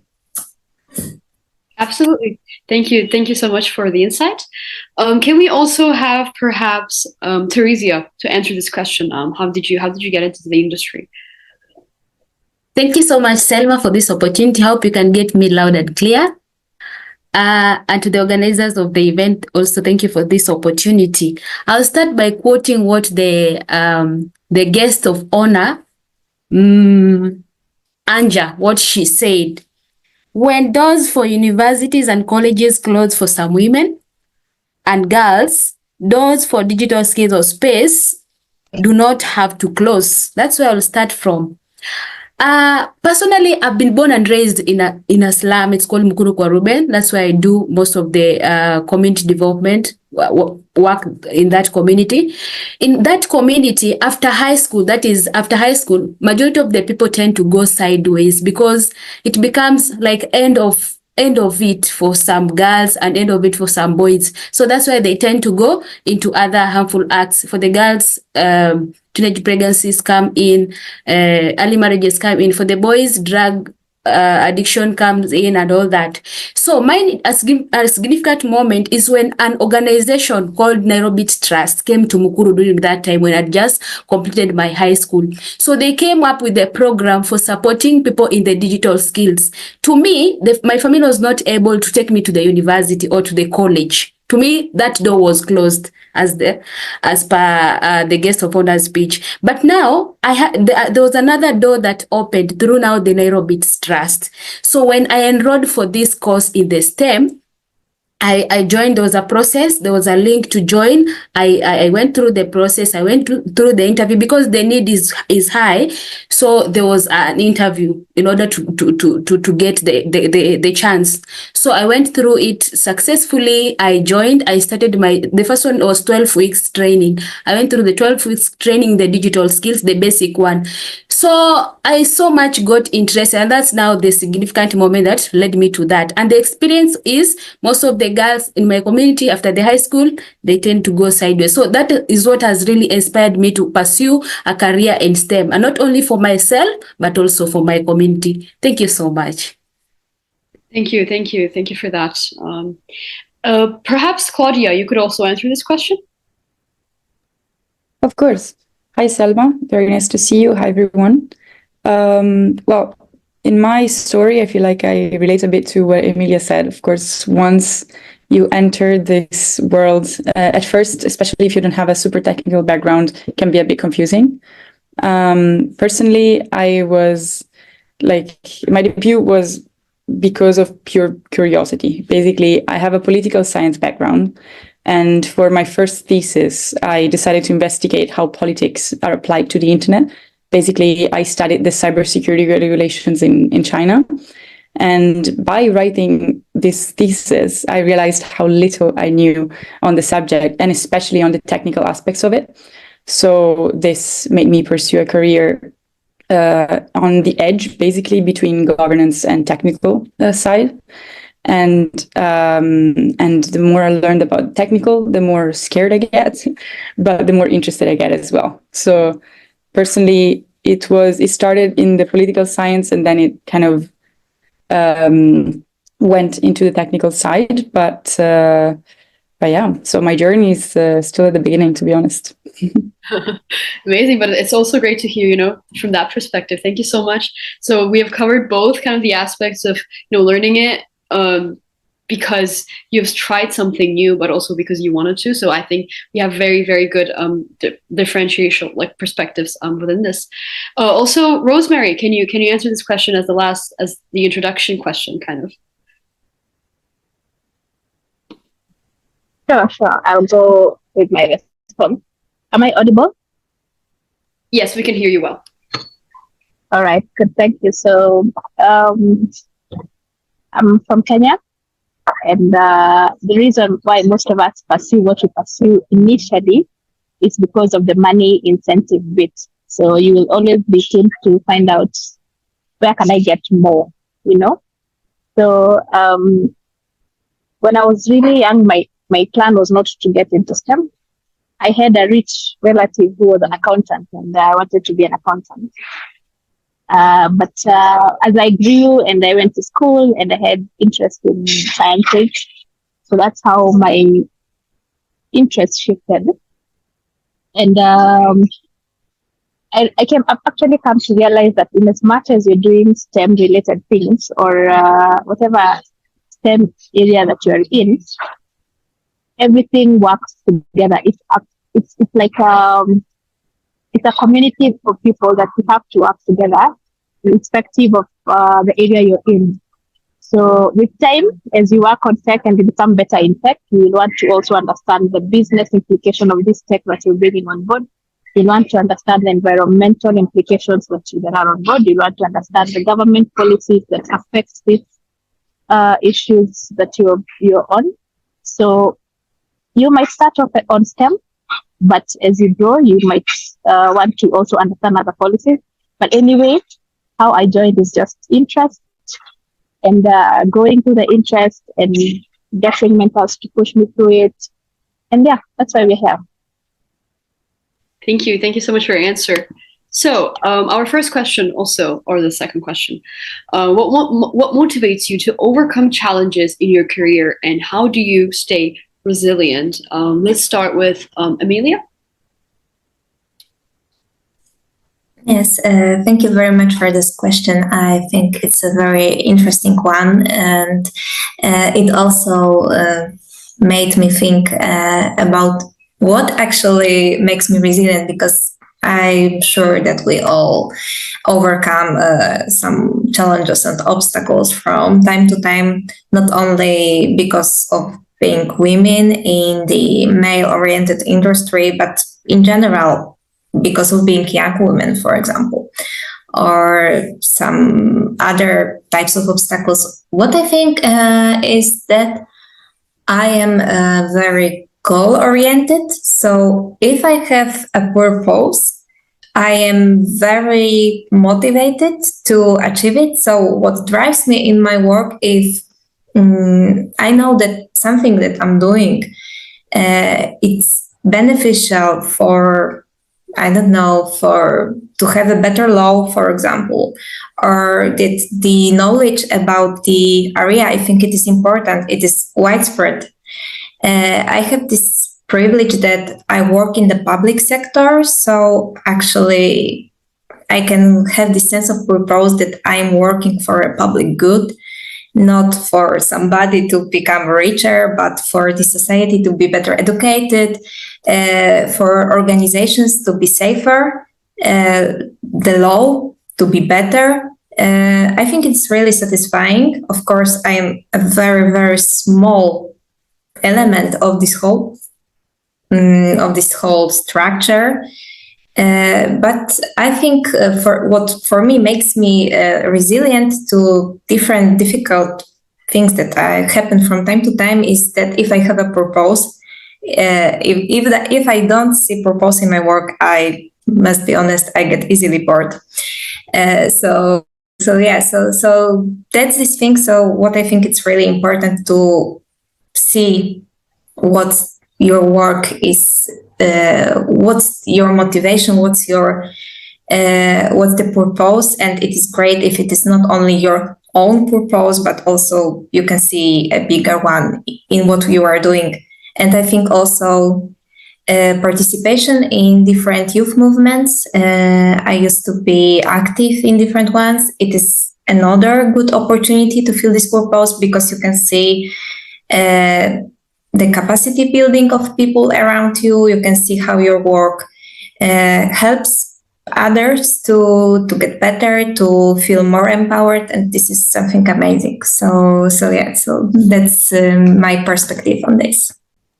Absolutely, you're a very driven individual indeed. I think it's absolutely very, very important to have the kind of the purpose, the drive that lets you overcome any challenge that you have, because you absolutely see, as you said, see the goal, wider goal.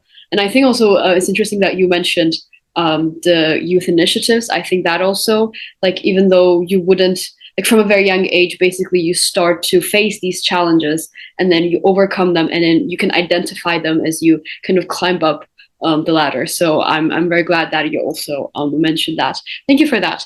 Teresia, can we also have your perspective on this? Okay, thank you very much, Selma. One of my key motivators is the desire to break barriers and create opportunities, not just for myself, but for others who have been in the similar situation like I shared in my community. The situation of my community where girls are limited to getting access in the STEM. And also knowing that my efforts can contribute to improving lives, it makes improving lives, making a difference, keep me focused and determined even when faced with challenges.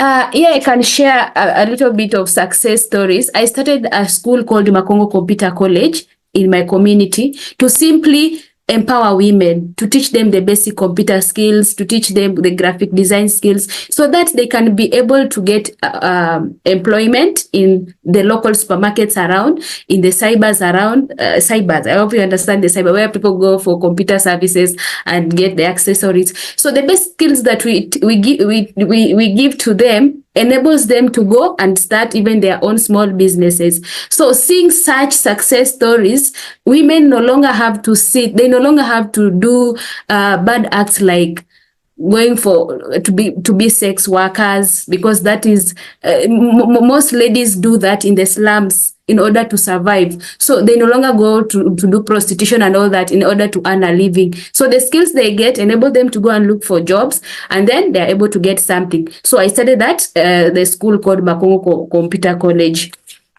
And about what makes me to stay resilient is I rely on several strategies. I maintain a growth mindset, viewing challenges as opportunities for learning and growth rather than setbacks. Because in this journey, I sometimes experience so many challenges. Secondly, I prioritize self-care and well-being. That's one of the things. Taking time for self-reflection, practicing mindfulness, and maintaining a healthy work-life balance.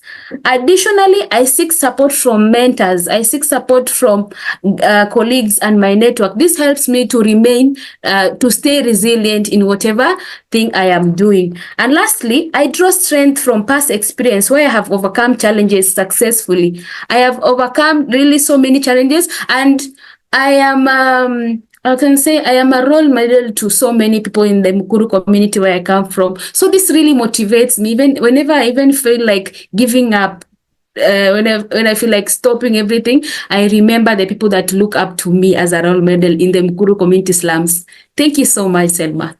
Thank you. Thank you for sharing your story. Indeed, seeing the actual impact, and also having the people that rely on you, and then also having kind of like the support group around you is very, very important when you're faced with challenges. So I'm glad that you also mentioned that. And of course, the well-being part, which we often tend to forget, but it is a very important part of the job that comes with. So in our next question, in a male-dominated industry, how have you navigated and overcome gender-related barriers throughout your studies or your career? Also, it's a very similar question to the other one, but Claudia, do you want to answer that question? Yes, of course. Well, under this point of view of barriers, personally, I was quite privileged because political science as a field, especially in the countries where I've studied it, it's quite gender balanced, and it's quite also inclusive of any mindset that comes its way. My experiences in the technical sector have always been quite positive. So I'm overall quite lucky under that point of view. Of course, there have been incidents or barriers that have always been addressed. So for me, the most important thing in the barriers is to have a very inclusive environment in general, and have educated people around you that if maybe you're not educated on a specific thing, are willing and open to learn about issues that may not be addressed to them specifically. Of course, men sometimes have issues to understand the difficulties that we have in the workspace. And so yeah, this connects a lot to what Teresia said, which was quite inspiring. Education of all parties and the work culture and environment are fundamental and have been fundamental in my experience. Absolutely. I'm glad that you've had a positive experience so far, and that you've mentioned the workspace and the inclusivity of workspace in general. I think indeed we do have some kind of still some work to do when it comes to that aspect. And of course, as you mentioned, education is always the way to go in these kind of things. Laura, do you want to also answer this question? Yes. For discussion, it was when I think about it, it was like, for me, it was the opposite.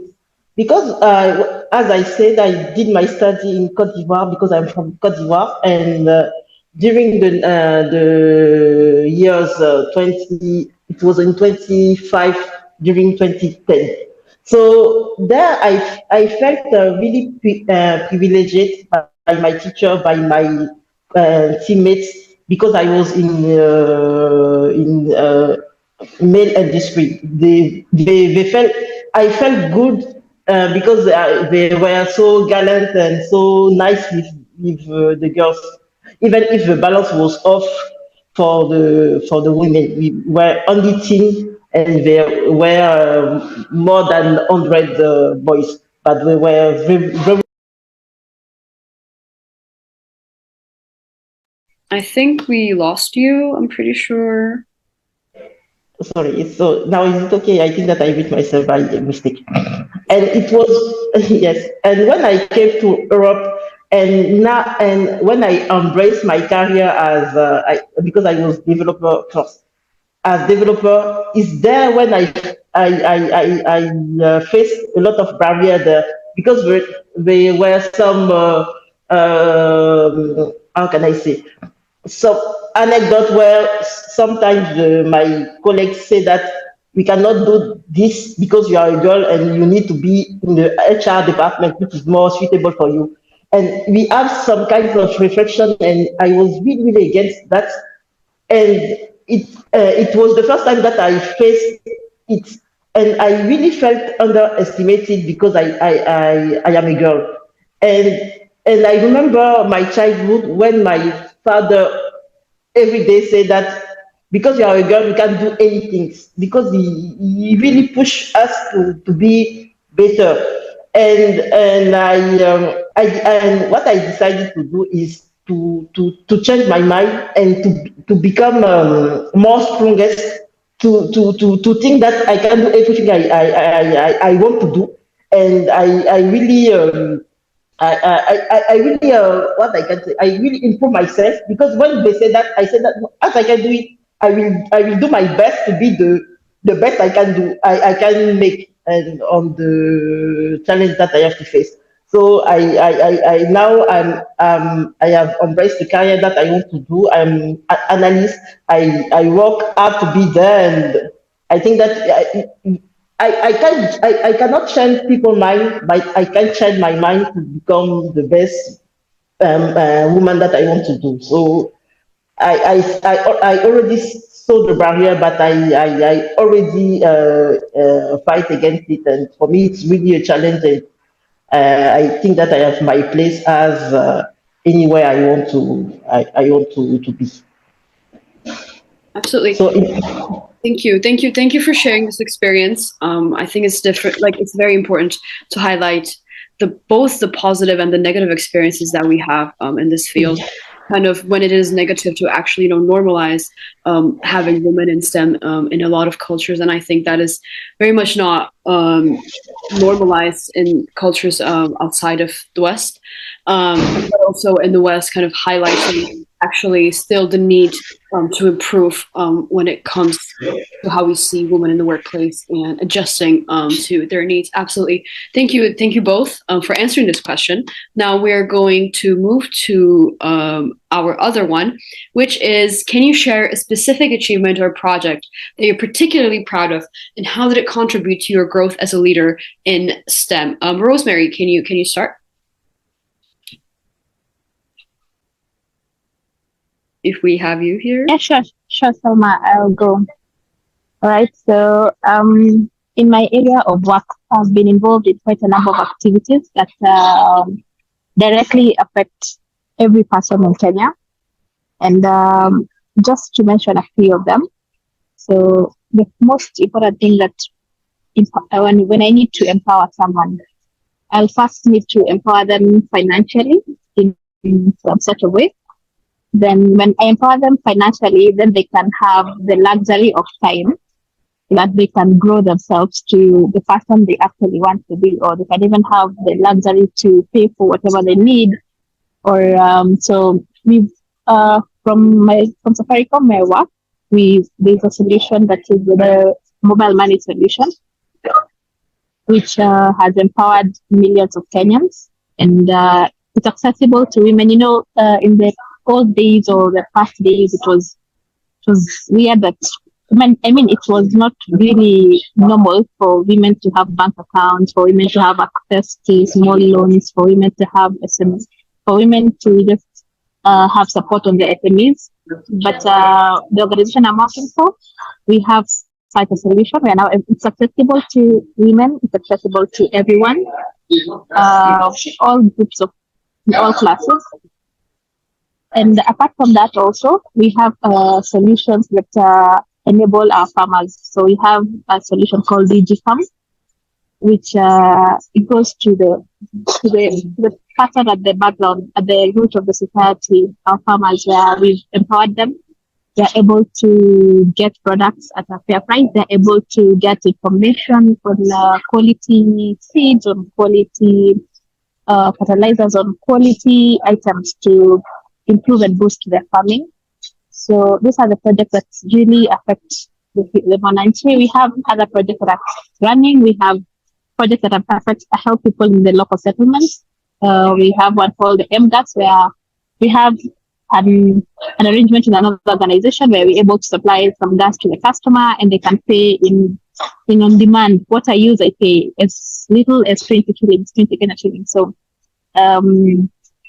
we've done quite a number of projects, and done assurance for them together to ensure that the person who might not be considered, or the person who is at the lowest level of the social class groups, is able to get facilities, is able to be facilitated at wherever they are. We give them some empowerment financially.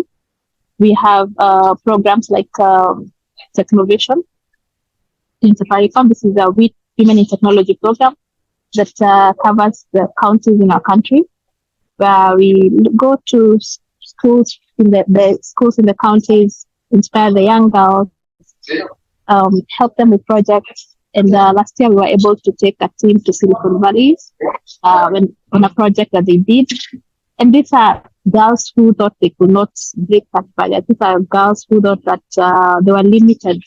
But the fact that they were able to emerge winners in Africa and even get to Silicon Valley, it creates a difference. And that person, that small girl who participated in such an activity, you can bet that their life is not going to be the same. The financial bit might not be improved instantly, but their mind has really changed, and that's it. They're set to so high. So yeah, I could mention many of them, but yeah, those are some of them that are at the top of my mind. Yeah, thank you. Thank you so much for that. Amelia, what about you? Yeah, so what I think, it's something, a project I'm really proud of is the one I did together with many other people in 2021 when we had the Internet Governance Forum in Poland, in Katowice. And together with my two friends, we firstly started what I mentioned, Youth IGF Poland, and we designed a project because what we observed is that a lot of young people were interested in the Internet Governance Forum.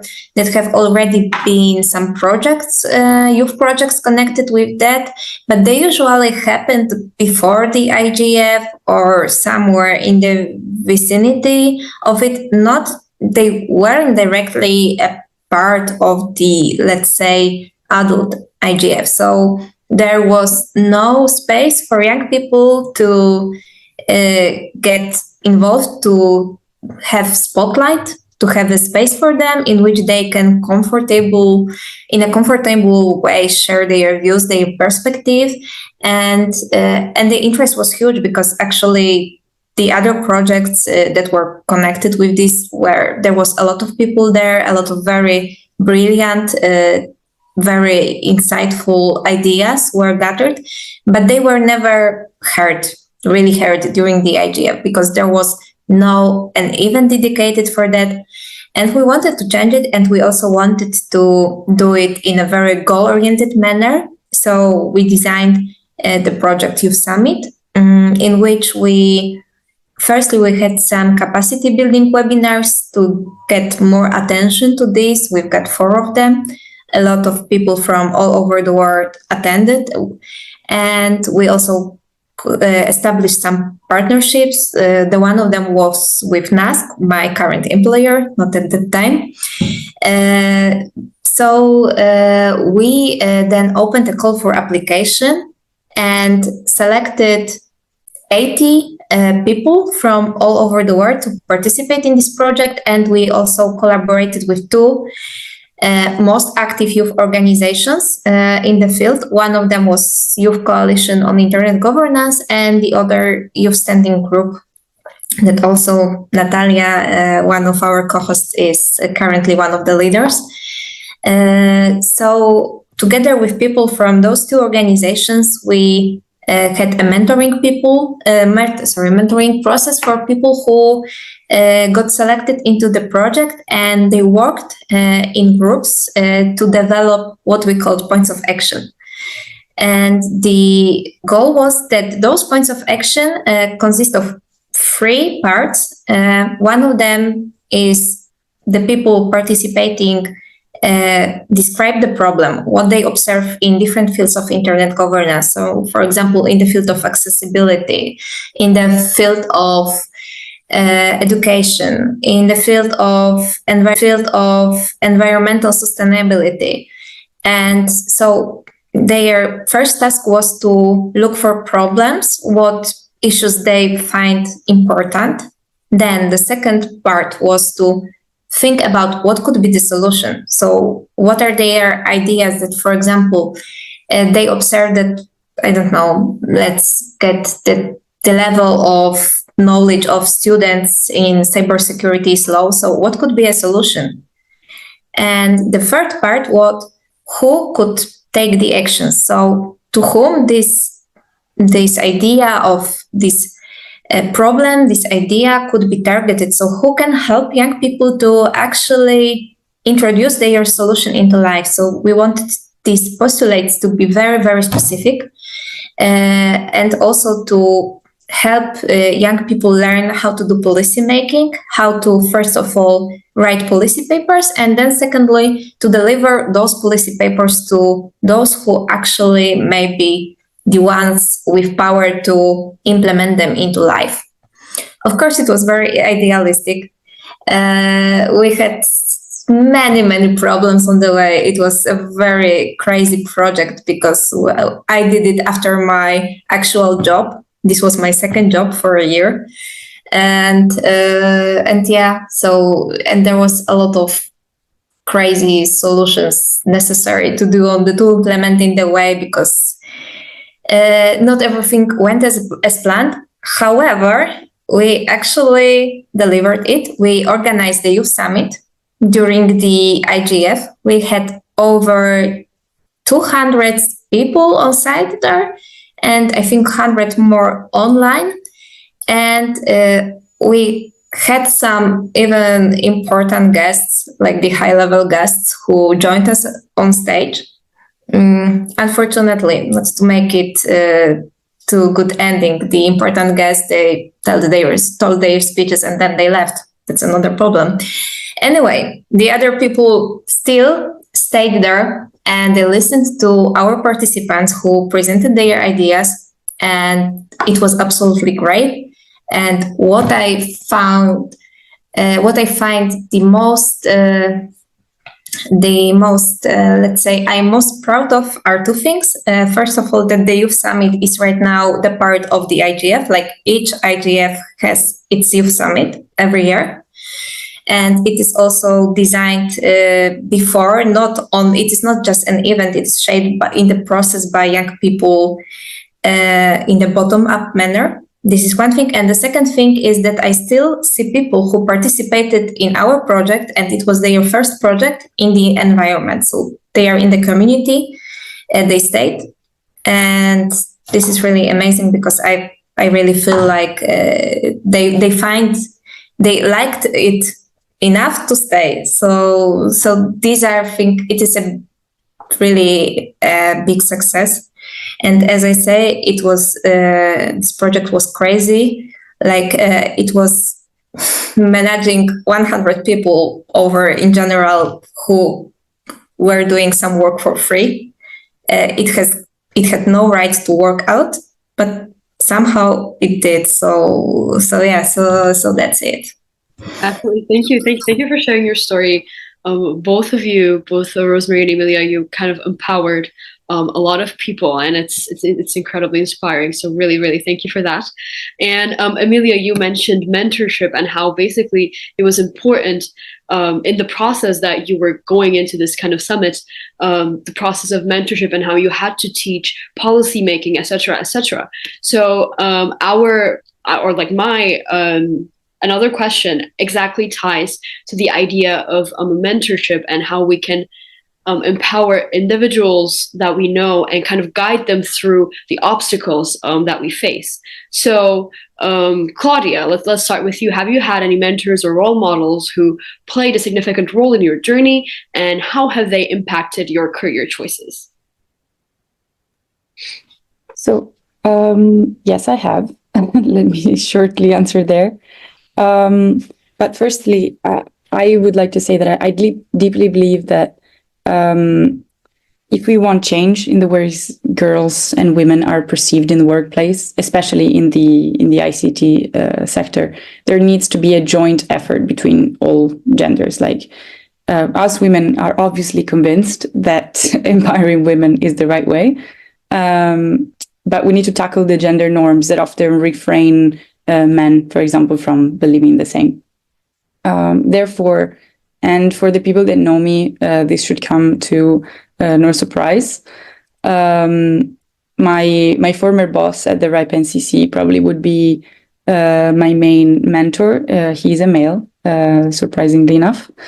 But besides fostering a very open environment in which he always encouraged me to speak my mind, intervene in discussions, we had a handful of memorable conversations about the importance of men and women in the empowerment of girls in the sector. And for this, I would say that there are very, very important examples of women in the sector. And personally, my main mentor that I can point out at would be a man boss that I had in the past. Thank you for highlighting that point as well.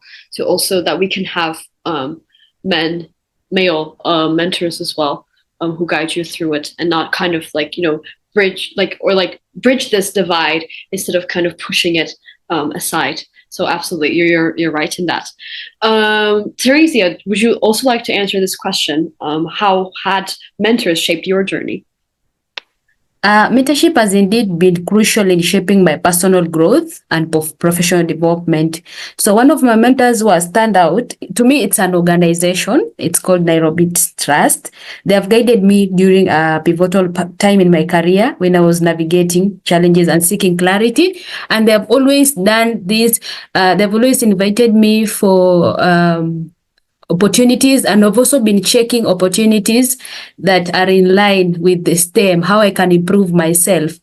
And this has really impacted my journey. It has really impacted my journey in the STEM. It gives me that confidence. It gives me that motivation to keep going. And about my role model, is Akode. She is a business woman here in Kenya. So her achievements, leadership style, and dedication to making a difference inspires me to aspire for excellence and pursue opportunities that aligns with my values and goals. She has indirectly guided my career and instilled in me the importance of integrity, perseverance, and continuous learning. I haven't met her, but from how I see the way she does things, every day coming up with new things that impact people's lives, new things that bring change to the community, new things that are problem solving. So she's my role model. Thank you so much. Thank you for sharing your story. I will straight move on to work-life balance, because we're not superhumans. We unfortunately need to function well as well when we're doing all of this stuff. So my next question, Laura, let's start with you. Balancing your work-life balance can be challenging, as I said. How do you manage your time and priorities to maintain a healthy work-life balance? So thank you for the question because it allowed me to think about it also. So I have to introduce my family. I have 4 girls from 10 years to 10 months. So it was not easy to manage the work balance between work and life. It's not always to manage, but I have I can say some advantage because I have a supportive man who really take care also of the family and also the children. It's not easy as in Africa. Some men didn't take care enough on their family, but I have the chance to have a good one. And I have no family in Belgium, but I have some friends that I can count on it also to babysit my children when it's needed. And I have also at URID also I have a good environment because I have dedicated supervisor who allow me to have flexible hours. So he knows that when I am off, I he didn't reach me and he wait until I am on and just kindly ask me question about the work. So it's really also important to have this good environment, also to have this balance. And now you have a lot of working, which allow us to also take care of the family and not to make some distance between the work and the office, the work and the house. And so it's the thing that I have. And for me, I have found the right balance because I always go to work with the smile because I know that I know my value and also my supervisor knows what I can do also. And it's really important also to have this feedback and this good interaction in the work. So that's all Thank for you. me. Yeah, thank you so much for sharing your tips and how you manage all of this. Rosemary, can you also very briefly share how you managed to kind of do everything at once and how do you manage your work-life balance? Okay, thank you, Salma. So, with how things are, I really think that saying that you've achieved a balance will be lying. Something will fall short. Either whatever you're doing, one thing will fall short. So we just live in a season. Say if right now you're mothering or you have children, young ones, live in that season, accept that season, and live through it. There's time for career growth also. Live in that season. I believe the balance might not be there. Something will fall short somewhere. I have a young one, and I might be speaking from a point of privilege because I pretty much work from home. So at least that has enabled me to watch over things going. I'm able to see him through the break. I'm able to, I'm at least there is some slight balance. But in actual sense, the balance is not pretty much there, from my opinion. It might be very hard if you're a family person and you still want to put your career ahead.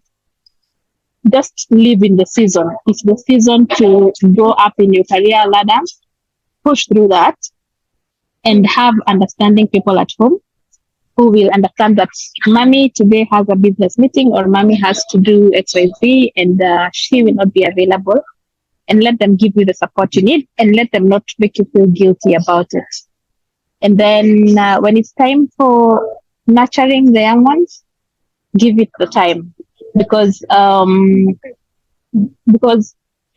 balance might not really be there in actual sense. And something that might help with it, I personally block my Sundays to just spend time with the children. Just schedule time for them. It will make them feel special in as much as maybe other days you're not there. just block time for them, schedule and say, I don't do work on this day, I don't engage in other things.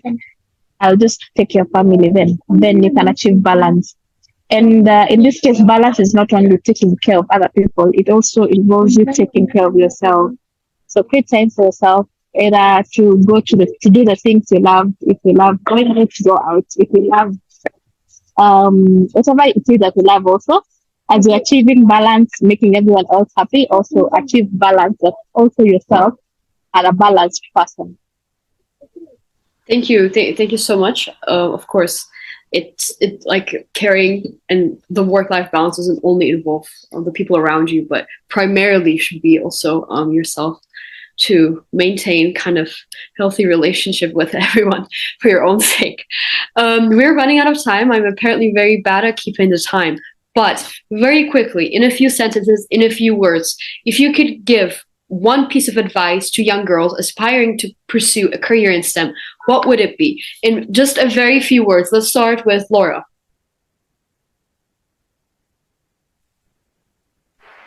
So for me, what I can say maybe in few words, I now I'm really happy to work in ICT department. But when I was in high school, I didn't know what was the ICT, what was that job concerned. So for me, I can, what I can say, if you think that you have some affinity with other thing that you like, just ask people who work on it. Don't hesitate to come and ask people who already work and in some department or other to gather the how can I say the aspiration on the study that you want to do to really fit you, to avoid to make mistake on your career choosing. But what I can say is you can do whatever you want, because it can require you to study much, but if you like it, I can say that you will never come to the hour that you spend on studying something. Yeah. Thank you for those words. Claudia? Okay, so I will be very, very brief. I believe that in a world where finding passion and purpose is rare, it's very crucial to to hold to what makes you wake up with a smile in the morning, in very poor words. Because when you discover that little spark, whether in your studies or in your career, it's truly important to embrace it. And yeah, no, to all the young girls and to myself, to you, to everyone, believe in yourself and surround yourself with mentors, peers, and role models that uplift you and truly inspire you. So those are my very 2 cents. Thank you so much. Emilia? Yes, I think I agree very much with what Claudia just have said. Just surround yourself with supporting people, and also don't be shy about your successes. Tell the world about them. There's nothing bad in telling that you are successful, that you did amazing job, because if you don't, people may not notice this. And it is not bragging about your work, but really, there's nothing bad in telling everyone what you have achieved, what you have done. And I think, yeah, this would be my advice also to myself and to others, because I think that a lot of girls and women really feel like, oh, that was nothing, that was not so important, everybody can do that. And no, not really, you did that. You put a lot of work and you are very talented to achieve it. So I think that would be my advice. Just don't be shy, tell the word and shine. Yeah, thank you. Theresia, what about your last words that you would say? Last words, more like piece of advice to young people that you would say. Okay, basing on my own experiences and insights, I am driven by the belief that everyone, regardless of the background, deserves equal access to opportunities. So to the girls, my advice is believe in yourself and your abilities wholeheartedly. Don't let anyone or anything discourage you from following your passion for STEM. Be fearless in pursuing your dreams and breaking barriers, knowing that you have the potential to make a significant impact in the world. Above all, stay curious, stay passionate, and never stop learning. The world of STEM is vast and full of possibilities awaiting our exploration and innovation. Thank you so much. Did you say that it's my last time speaking? So I'm looking forward to connecting with all of you, maybe on LinkedIn and other social media. Thank you so much. Yeah, thank you so much. Yeah, you can use the Padlets to put your LinkedIn so that we can all connect with each other. Thank you for the last words. Rosemary, also, do you have a share on this? Your advice to young people that you would say in a very, very few brief words. Okay, just to close it up, Steve Jobs loved to say that you stay hungry and you stay foolish. That is the only way to grow in whatever area you are in. Whichever area you're in, be ready to stay hungry and stay foolish. And as my panelists have said, when you make an achievement, shout it. Don't let anyone take credit for your work. Just shout it, because there's power of being present and being known, and someone knowing that actually, Salma has done this and this, and just shout. Don't be ashamed. It might look small to you, but it might mean a lot, and it might push you to the next level. So just stay hungry, stay foolish, and be ready to put in the work. You have to put in the work. You have to get there by merit, and that requires a lot of work. So yeah, that's it for me. And thank you so much for the opportunity. Have a good day, all of you. Thank you so much. Thank you to all of our speakers for being here, for sharing your insights on your career, on your journey. I think it was incredibly inspiring, and it was great to have you here. So again, thank you. Now we will continue with a very short video, and then we will dive into the story of IGF Czechia with Natalie, and she will share the journey that we kind of took. So yeah, a very short video. Even better than boys. We have come up as a group of girls to defeat and to challenge the boys in technology.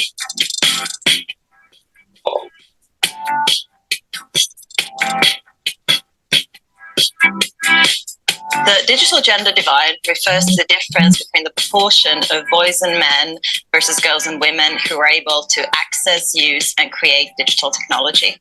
A key reason in many developing countries is simply the cost of accessing the internet, purchasing smartphones, purchasing mobile data for your phone. However, there are also social gender norms and stereotypes that prevent girls from accessing technology. There is this idea that technology is more for boys and men than it is for girls and women. Here is my home where I live, so we don't have electricity here. I was interested in computer just because I love that. They can even tell me that you see in Uganda and in most campuses, have you ever seen any girl succeeding in technology or prospering? They can even tell me that the guy who built the Facebook is a guy. I decided to read at my own and do research on my own. So that's how I also learned computer at the beginning. Plan International is addressing the digital gender divide in a number of different ways. One of our projects is the Smart Up Factories in Uganda and Ethiopia, which are essentially innovation hubs for youth when they can come and try out new technologies and test out their own ideas.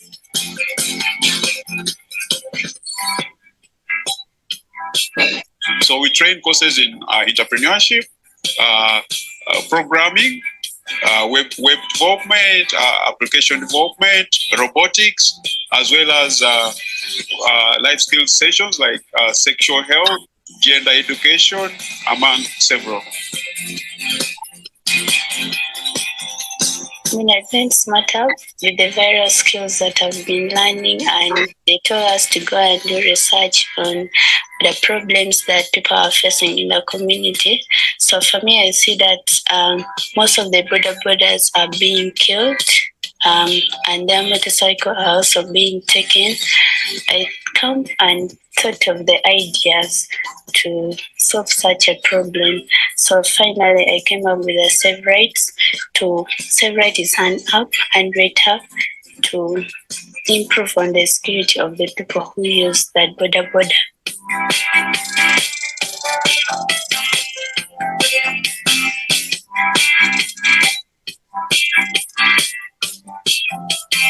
My hope is that over the next few years, we'll increase the number of girls and women involved in creating technology. We need girls and women to be engaged in solving the problems that the world is facing. I want to be a great developer, and I want everyone to come and consult me in software development and technology. I want to be the best.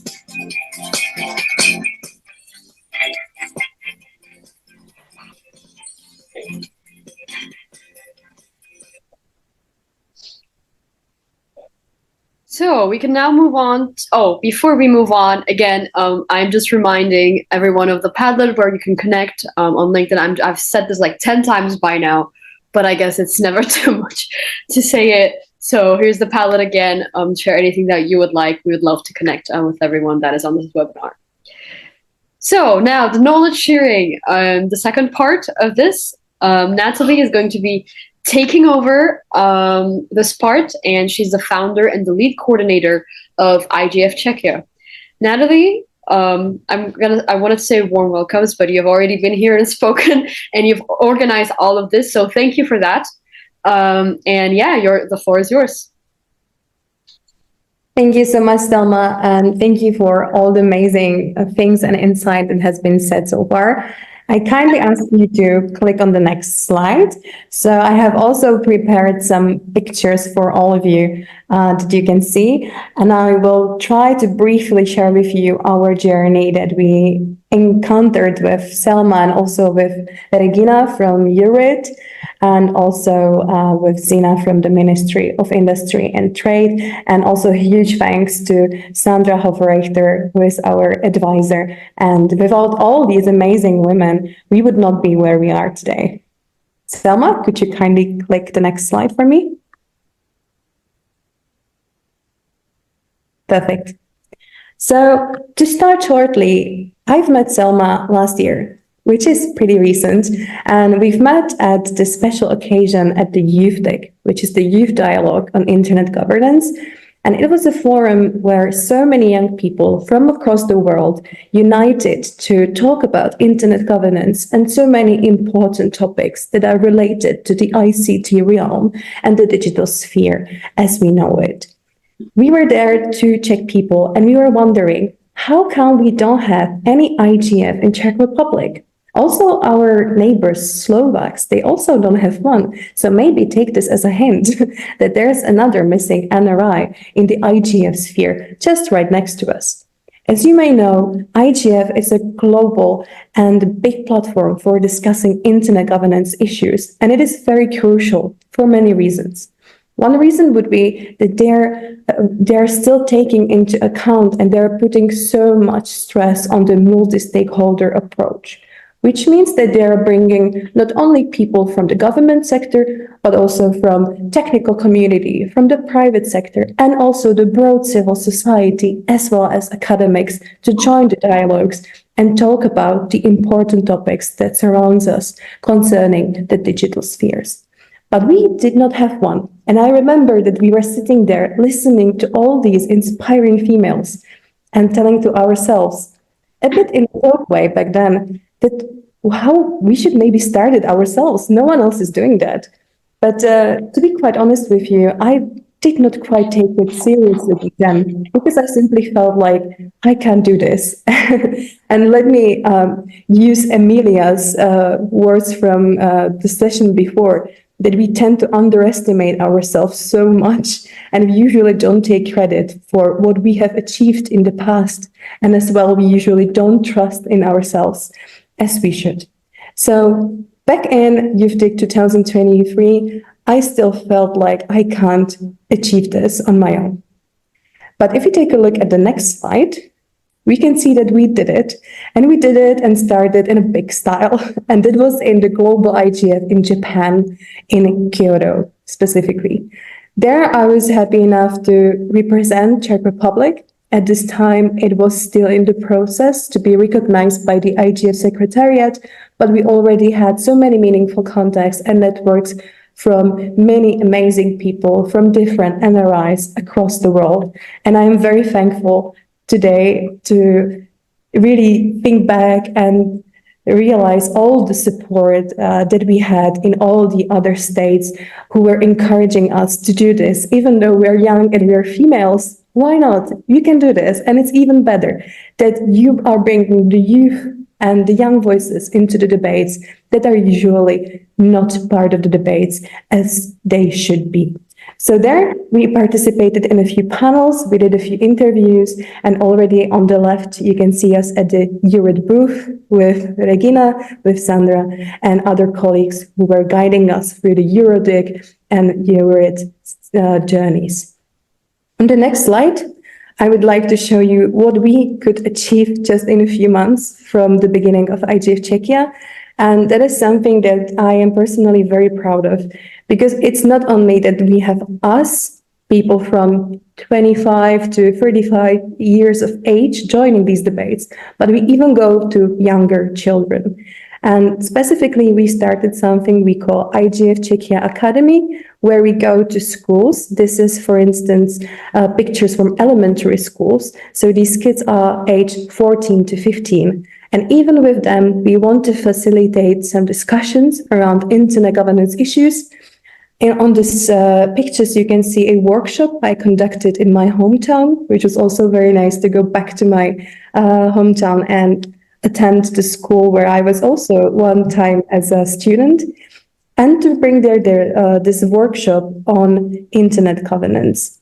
We divided these students into 4 groups based on the multi-stakeholder model, and we put them a task to talk about some crucial issues from these points of view. So, for instance, there was a topic on AI regulation, and they should discuss it. Okay, so what would the government do? What would they want, and why they would not want something in particular? And then they did the same for the civil society and also for technical community. And by this engaging workshop, they could really understand and experience how challenging these discussions can be, but also why it is so important to have all these diverse voices. On the next slide, I encourage you to follow what we are doing, because as I already mentioned, we're only females in our organizing team, and it's not just for fun. We would also love to have men involved, but to be honest, I don't miss them. And we are doing an amazing job. And we are so happy that we can give back to our community. We can also hopefully inspire our females that they can do it on their own and they can achieve big things. So I'm trying to still remain humble, as I just always am, but to really appreciate what we have achieved in just a few months. And I am so grateful that we can be here with you today, share just the small bits that we've managed to do so far. And we are anticipating next steps. And I think with all of you, with your engagement, your passion, we can always formulate something amazing together. We can cooperate. And well, just this webinar is a nice example of how collaboration and also meaningful participation can make a huge impact. So thank you very much. This was my short introduction to our story, and please stay engaged with us and follow us for more updates. Thank you so much, Natalie, for sharing our story, and thank you for initiating everything, really. I think you're like kind of like a mentor to me as well. So thank you for that.